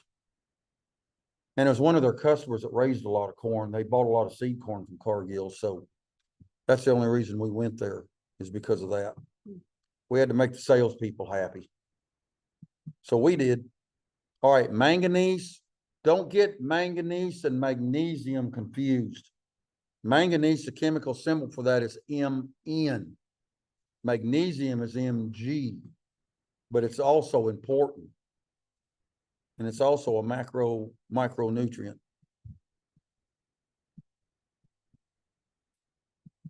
And its plant metabolism, nitrogen transformation helps in the availability of nitrogen in a plant. And this is on potatoes. They're irregular shaped, kind of ruffled. And it just takes years of experience to see what these things do. And molybdenum, you got snap beans, green beans in the garden, or if you raise edible soybeans, you better make sure you're molybdenum because it also enhances the nitrogen fixation of those because they're legumes. They found out about that in the mid to late 60s, that molybdenum was a very important element. We call it Molly for short. We've got a nickname. And it made a whirl of a difference in the soybean growing process for the farmers. So with that, This is a molybdenum deficiency on cauliflower.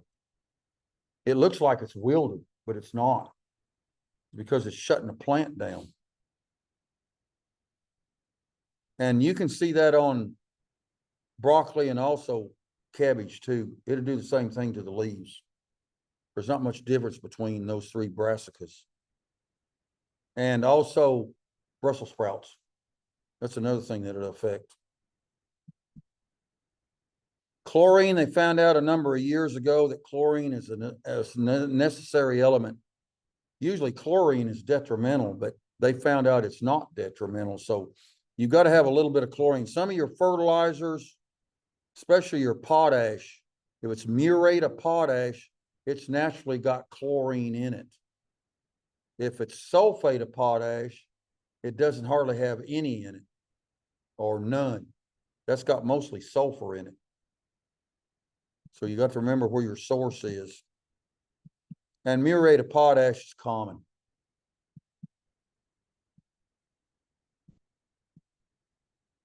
All right, 4 phases of soil management. Analyzing your soil, using soil conditioners, adding general fertilizer, using specific fertilizer depending on what crop you're using it on. And that's it on them. And remember, there's a fertilizer for every plant that you raise. They've got it now. They've got a prescription made. Years ago, you couldn't do that, but now they do with all the technology you got. All right, analyzing your soil. Soil test. Soil test. Soil test. And you can't go wrong on this. Soil test is one of your cheapest investments. We test every year. I keep it in an Excel spreadsheet. And I've got it for the last 36 years of where I started at and where it is now.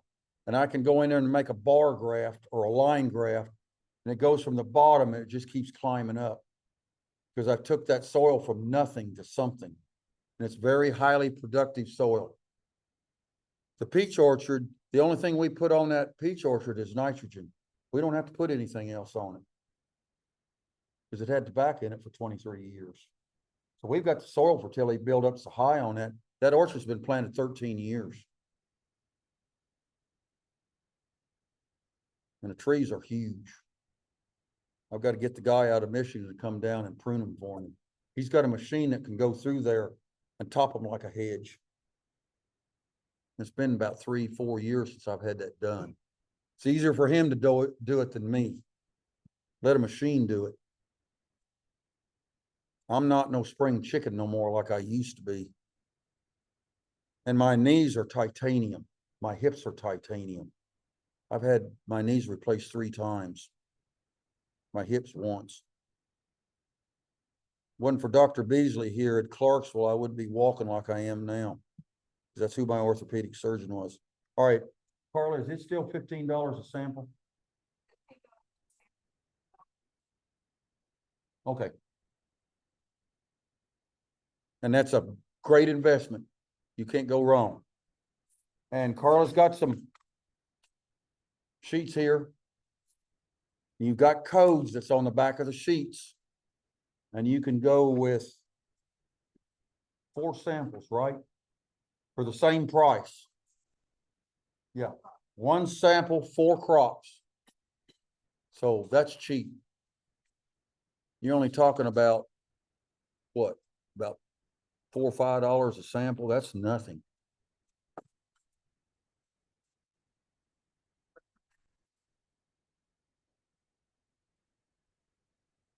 The crop code, like one sheet is for lawn and garden, that's for homeowners. Yep. The field sheet is more for agriculture. Yeah. But the homeowner is more for- This is a homeowner. This is for lawn and garden. This one here is for the field soil. This is for like the farmer. You want to, unless you are commercial, have acreage, you want to use the home and garden sheet. Yeah. That way your recommendations come back, and understand what the numbers, like 2,000 square feet, or per, foot rows, something like that, instead of per acre. Use the round sheet and you guys will calculate it. And do not, and I repeat, do not never take a soil sample when that soil's wet. Because if it comes to Carla, she's gonna give it back to you, because the soil testing lab cannot handle wet samples. They've got, basically what you need to do is check that soil. If it's, you take a sample of the soil and mash it in your hand, and if it crumbles in your palm of your hand, you're good. But if you put it in there and it never comes apart, it's got to dry some more. So don't never, because it will alter your soil tests with all that moisture in that soil. So make sure that your soil sample is dry. I let mine dry to dust before I even submit it. And make sure that sample, it doesn't make any difference because they're going to put it in an oven and they're going to get the rest of the moisture out of it before they grind it. They put it in a grinder and it's dust fine when they get through with it before they put it into the soil testing machine. Because they can do multiple samples at one time when everybody starts sending their samples in. I mean, it's really neat. If you ever get a chance and get permission from them, you need to take a tour of their soil testing lab at Ellington. It's pretty neat the way it's done. I have a question. Yes, ma'am. So if someone is building a home and the builder has to bring in topsoil because you got a lot of clay dirt out there, and you're gonna have a flower bed, or where they're gonna put your bush and stuff, should you dig where that possibly be now while the clay is there to get samples, or wait till they finish grading the yard and then dig to get samples before you I'd do wait the until flower bed? I would wait until they get through grading and everything, because it's not going to do you much good with them doing what they're doing right now. That's not going to give you a good soil sample. Okay, thank you. I have a question as well. Yes. So my neighbor has a blackberry bush that was infiltrated by squirrels, but some of the blackberry bush came over into our yard, but then it developed this like rust on the leaves of it. And I was wondering if Yes. yeah, what That is is that? blackberry rust. Okay. And some varieties are susceptible, some are not. Some of them are tolerant to that. Okay. And you can use a sulfur or a copper base if you want to use an organic method, and you can control it. Okay. But you need to do it before the rust, before you see the rust. You need to do preventative before you see it. Don't wait until you get it and then try to treat it, because it's not going to do you too much good. The disease is already there. So do it before you see it as a preventative, and you should be able to keep it under control. Okay, and so blackberry, I'm just taking those blackberry rust, and then because there's some that don't have it yet. And so you said, what were the two elements? Copper and sulfur. Yeah. Oh, sulfur. Yep. And you can buy sulfur where you can mix it in water Okay. without any problem, and then spray it with a regular sprayer, Okay. Thank you. little hand pump up sprayer. Okay. Perfect.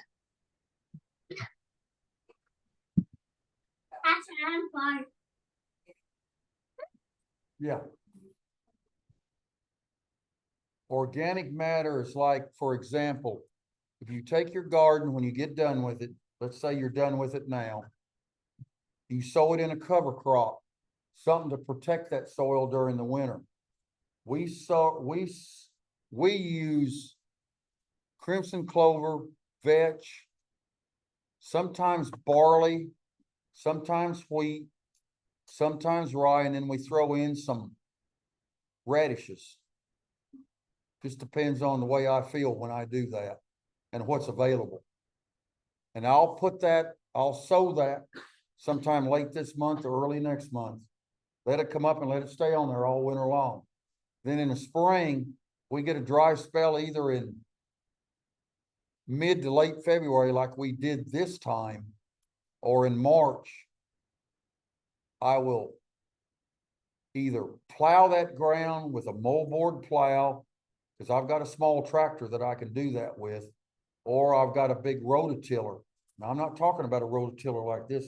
I'm talking about a rototiller that's 6.5 feet wide. And I can go in there and rototill that into the soil and let it decay. And I didn't see any organic matter in these soil samples at all, except that one. Yeah. But normally we don't have a lot of organic matter in our soils down here because our temperatures of our soils are so warm.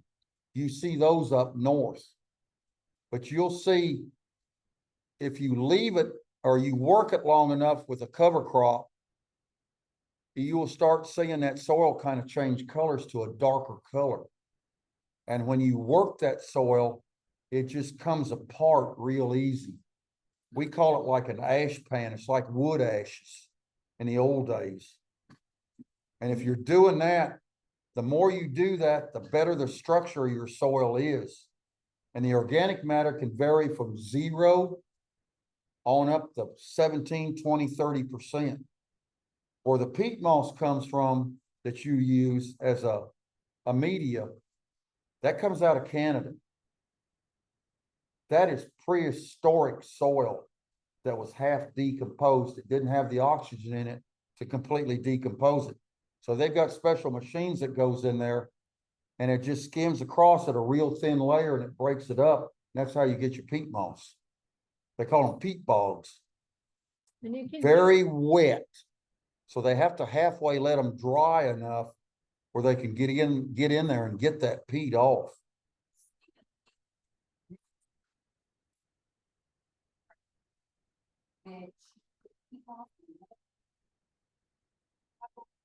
You can put peat moss and you can put compost in there. And I always recommended to put a cup of pelleted lime in the bottom of that hole. I did that with my peach orchard again. This is not my first time I've done an orchard. But you put a cup of pelleted lime in the bottom of that hole when you set that tree, you will never have a problem with pH. Never. Pelleted lime. You don't want the dust kind, you want the pelleted kind. That's in little bitty pellets. So you can use this combination of crimson clover, rye, and radishes in garden beds Yeah. Yeah, that'll work too, in raised beds or anything.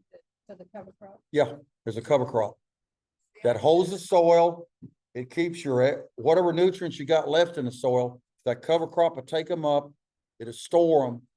And then when you either rototill that cover crop or whatever you want to do with it, it'll go back into the soil.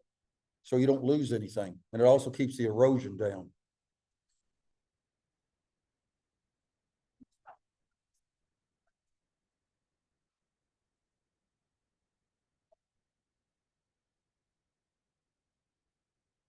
Yeah, it's the whole plant that you use.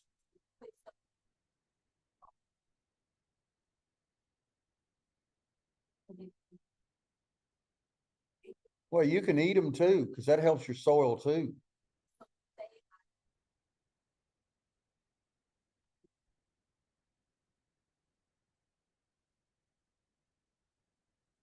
Yeah, eat your radishes, put like crimson clover or something with it.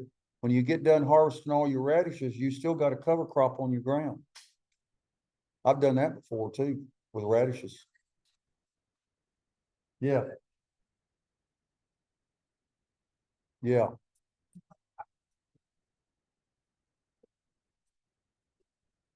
But radishes and turnips are good about breaking up hard soils, especially clay soils. I mean, it will take a clay soil and just annihilate it. I've seen that more than once.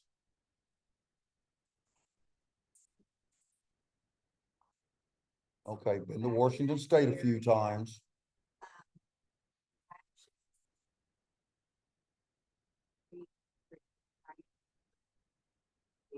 Yep, that's a good mixture.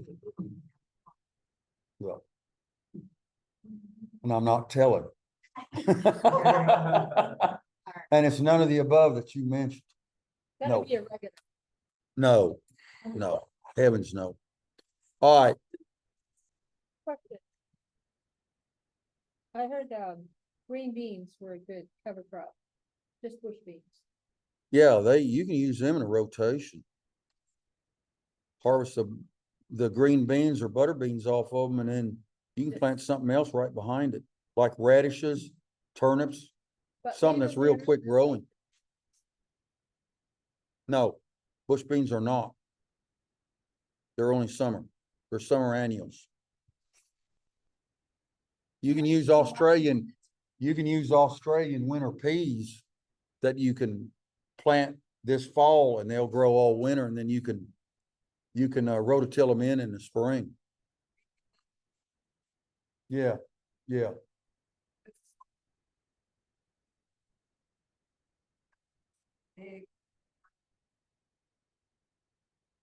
It's good if I can, so it's a little bit of muscle. Well, On a larger area, you know, to make this free. my philosophy is work smart, not hard. I've did all my hard work in my life. But it is, I used to do that. I used to take a shovel and turned it over. I had a trench and I started the trench and then I just turn over each time. That's when I was in my younger days. About that. That's No, hard. that's a family secret recipe. All right, when you take your soil sample, I've got to get through this quick. When you take your soil sample, you take more samples than you need. Because the more samples you take, the better the sample is. The sample's only as good as the person that's taking the sample. If you take a poor sample, you're going to have a poor soil test. And I take double, sometimes triple the number of samples that I take and mix it all together. And I also keep a duplicate sample in case the sample gets lost, because I've had that happen in the past. And you will never go back out there and duplicate that same sample where you got it at. So I always keep a sample in another sample box and I put DUP on it as duplicate. And I keep that for a year. And then once I get ready to take soil samples again, I'll just throw that away, throw it back in the garden, and then I'll do a new soil sample and I'll do the same thing year after year. But please keep an extra sample of your original, because you never know, something can happen. It did with me a few times. And that first time it did, I had to go back out there and do it all over again. And it goes back to my philosophy, work smart, not hard. I wish So I I could have get the inspiration to do that at school. So I have a question about the samples thing. When you say take a sample and make a duplicate sample, like we did with these jars. So I took dirt from 2 areas of my yard, front and side. So when you say take as many samples as you need, what do you mean? Bring 4 or That's- 5 different jars, or just put dirt No, you dirt- take, if you've got two different sample areas, you take as many possible samples as you can within that area. And then Oh. take each sample separate now, Wait.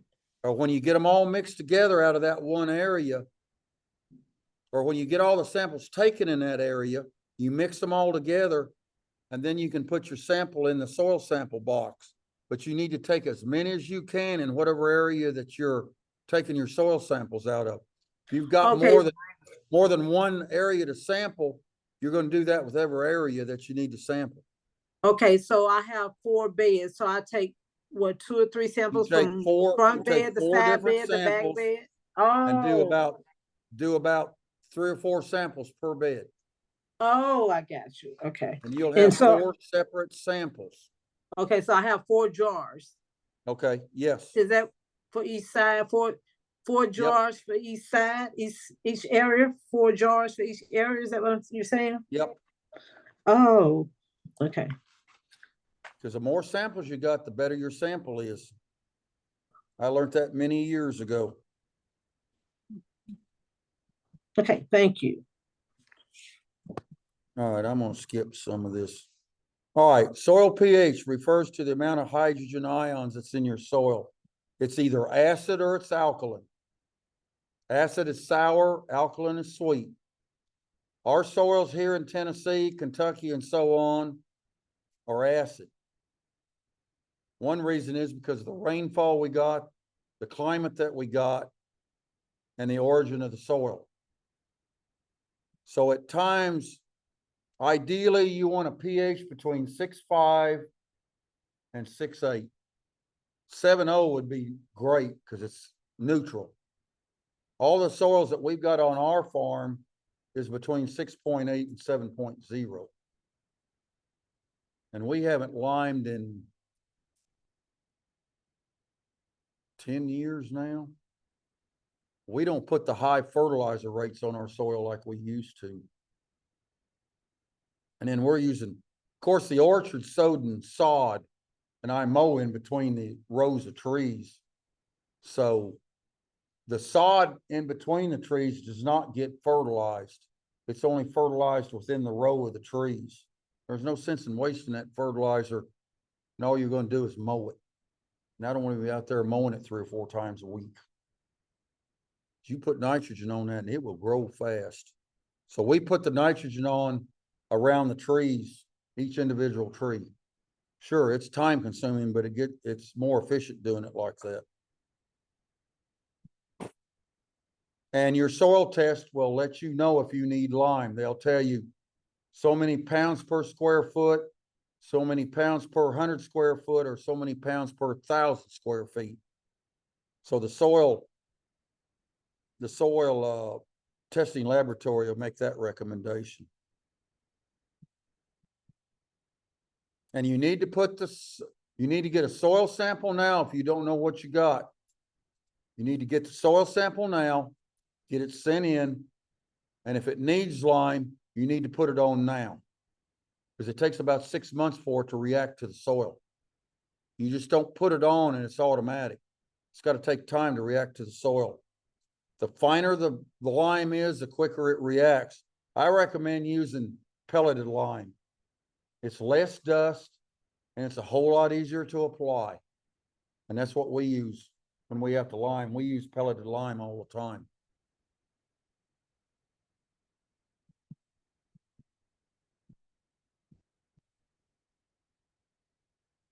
And this is an example of a pH meter. Milk of magnesia's got a pH of 10, very alkaline. Or you do beer coffee, it's got a pH of 4, very acid. And then water or milk is a pH of 7, it's neutral.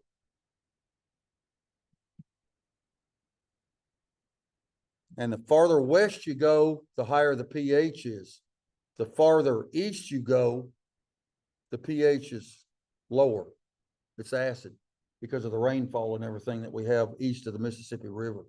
That's a dividing line. And this is a pH nutrient availability chart. You can see where 7 is.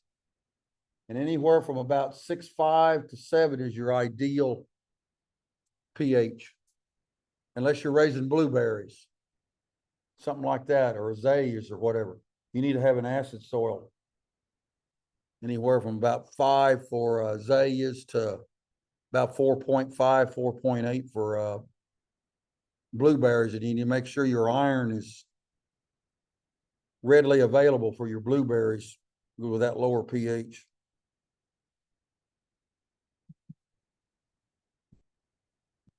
Of course, there's types of fertilizer we've already talked about a little.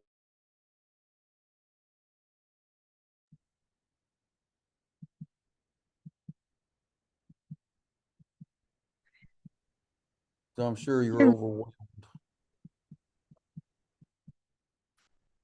All right, organic fertilizers is like cow manure, horse manure, chicken poop. You don't want to put very much chicken poop on because it's very high in nitrogen. You can burn up plants with chicken poop real easy. And pig manure is the same way. We had a neighbor one time got some chicken manure for a tobacco field, and he put it on about that deep, plowed it under. Guess what happened to the tobacco crop? Burn it up. Because when it went through the decomposition stage, it was so hot, the temperature of the soil was over 100 degrees. So he messed up. Now, the next year it grew great, but he should have put that on in the fall instead of waiting until about a month or two before he set his tobacco crop. But boy, that following year he had one because it already rotted. So we had a barn on one of the farms that my brother and I rented years ago, back in the early 70s. That barn had 10 feet of horse manure in it, dated back to the Civil War, because that's where they boarded the horses there. So we took a skid loader and we started taking it out of that barn. And that was the best fertilizer we ever had to put on our soils. You couldn't burn anything up because it was already went through the heat stage. But that lasted for years. You know what's on it now? There's $1 million house sitting on where it used to be, where that barn used to be. So have you, this is Cosetta again, have you ever heard of some fertilizer, called black cow? Yep. That's Is nothing that but good? cow manure. That's nothing but cow manure. Is that good for the garden vegetables and It's stuff? good for the garden as long as it's weed free. Oh, weed free. Okay. It needs to go through a composting cycle. If not, you're going to have weeds galore in your garden. It creates weeds? There's every kind of weeds you can think of. Oh, It's on what the cattle was fed. so when you said it has to have no weed, I thought you meant to make sure where I dig up there was no grass or weeds and then put it down. You mean it needs to be put in a compost, you said? No, the black cow should already be composted. Oh, already They put it in composted. the bag. Okay. That's not up to you. That's up to the company that sells black cow. Oh, okay. Make sure it's already composted. Okay. Yep. Supposed to be composted. And then they bag it. Thank you.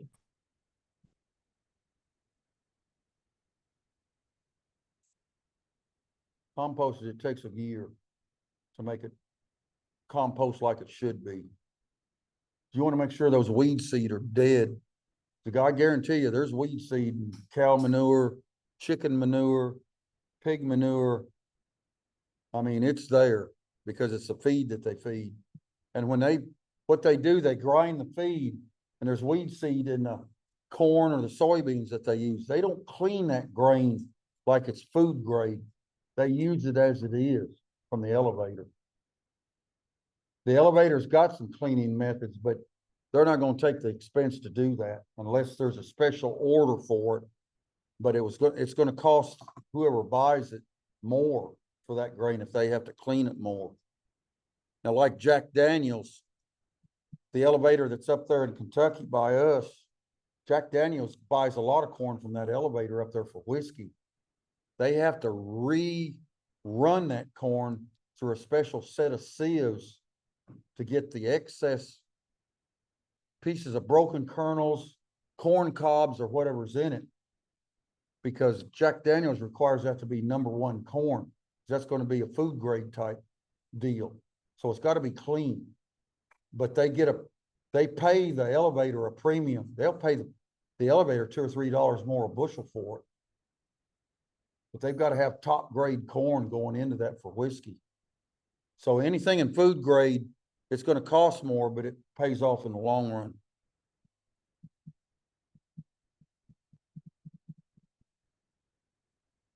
I've already talked about a lot of this.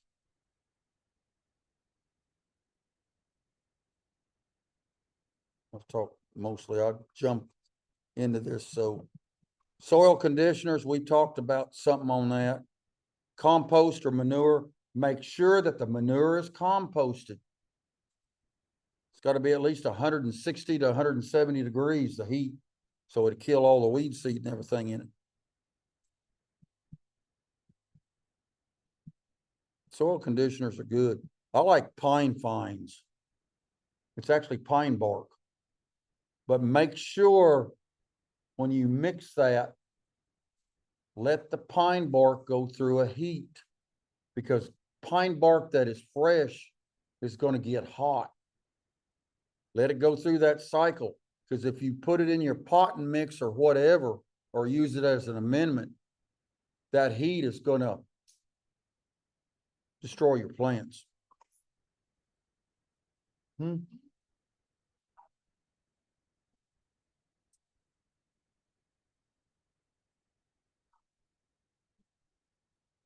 Well, that heat period, normally they'll compost for a year. Yeah, because you want to make sure that everything's went through that heat cycle and everything doesn't get hot anymore. And there is some standards to composting to sell to the public. And one of their regulations is you've got to wait a year. What they do, they've got a special area that they do that, and they just keep turning that and turning it. They'll turn it 3 or 4 times a day. And you'll see the steam come out of it. And they'll keep doing that until there's no steam, and then they'll take a thermometer and they'll actually check the temperature of it.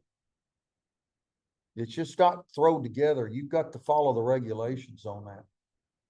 I used pine straw on my beds this year and it retained a lot of moisture. Yeah. Hardly any weeds. First time Yeah, ever. pine straw is nice. What about mushroom compost? Do they? really- Mushroom compost is nice. I used a bunch of that last year and this year. Do you think it's full? I mean, I found somebody who sells it. But I'm just wondering, is it really all mushroom? Yeah. Well, I know somebody that sells real mushroom compost. And they live right up above us. Not but about 2 miles from the house up there at Guthrie. It's Joanne's Greenhouses. Really? Yeah, she sells it in a bag. I bought pallets of it. And it is good. It comes out of Pennsylvania. There's about 4 big mushroom growers in the state of Pennsylvania. They used to buy straw down here in this area, and it'd be trucked back to Pennsylvania just for mushroom production. But they've gotten it somewhere else. Now, they haven't bought any down here in a number of years, but they used to bale it in great big, huge bales that weigh about 1,500 pounds apiece. And they'd truck it back to Pennsylvania, and then there is some nurseries in Nashville that buys it by the truckload, mushroom compost. And you can buy it. You can buy it by the truckload, or you can buy it in bags too. That's not too bad. That's cheap compared to what I've seen it. No, sorry. that's already composted. Mm. Yeah, and it's had mushrooms in it. So that's good. It's usually straw and horse manure is usually what they use in the mushroom compost. It's very good. I've never had a problem with mushroom compost. So you all are saying that you use pine straws and mushrooms to make your compost, to put in your compost? No, the compost is made by the company that grows the mushrooms. They'll use straw, real bright wheat straw is usually what they use. And the wheat straw is weed free. And they'll mix the horse manure in it. And then they'll put it in their growing facilities because mushrooms are grown in complete darkness. And then when they get done harvesting the mushroom crop, they'll go back in there and they'll clean all that out. And then they don't never have any extra mushroom compost when people find out they've got it. And there's commercial companies that commercially bags that stuff in bags. Small little brights. But you can buy it in larger quantities, but for us gardeners, it'd be easier to buy it in the bag. Okay, okay. Well, 'Cause I was thank you. buying a pallet of it. There was 40 bags on a pallet because it was a 50-pound bag. There's 40 bags on it. And I'd buy a couple of pallets at a time because I could get it cheaper.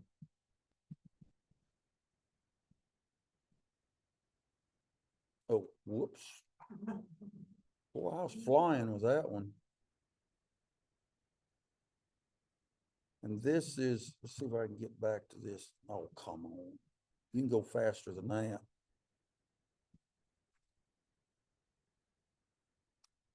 There we go.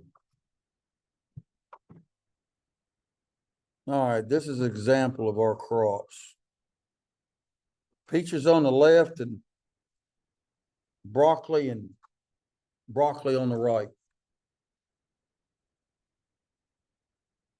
That's some of our soils up there in Kentucky. All right, anybody got any questions? Believe it or not, Carla, I finished on time. So I've got to get up at 3 o'clock in the morning and get ready for school. We appreciate you coming out. Thanks, guys. Appreciate y'all bringing in your. Yeah, you guys did good on your sandwich. You got an A for your homework.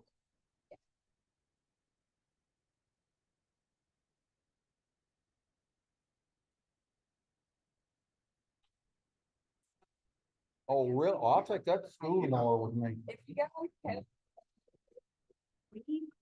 In your yard, if you want identified, maybe bring just a couple of pieces, bring some of the weeds in. And my coworker, Cody Parker, will be teaching, about weed control. So, if you have something. You can come, yeah. Fit like that too. So, but yeah, if you have any need identified, bring it in. Also, one of the other good speakers you'll have is Dr. Sudbury from Austin State. That they make the mushroom combos down of? No, not that at all. Yeah, at that point, then my next question was, okay, so speaking of compost, would that be better? I guess we can go.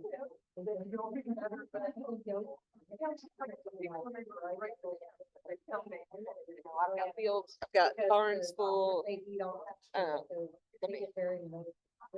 Let me end this.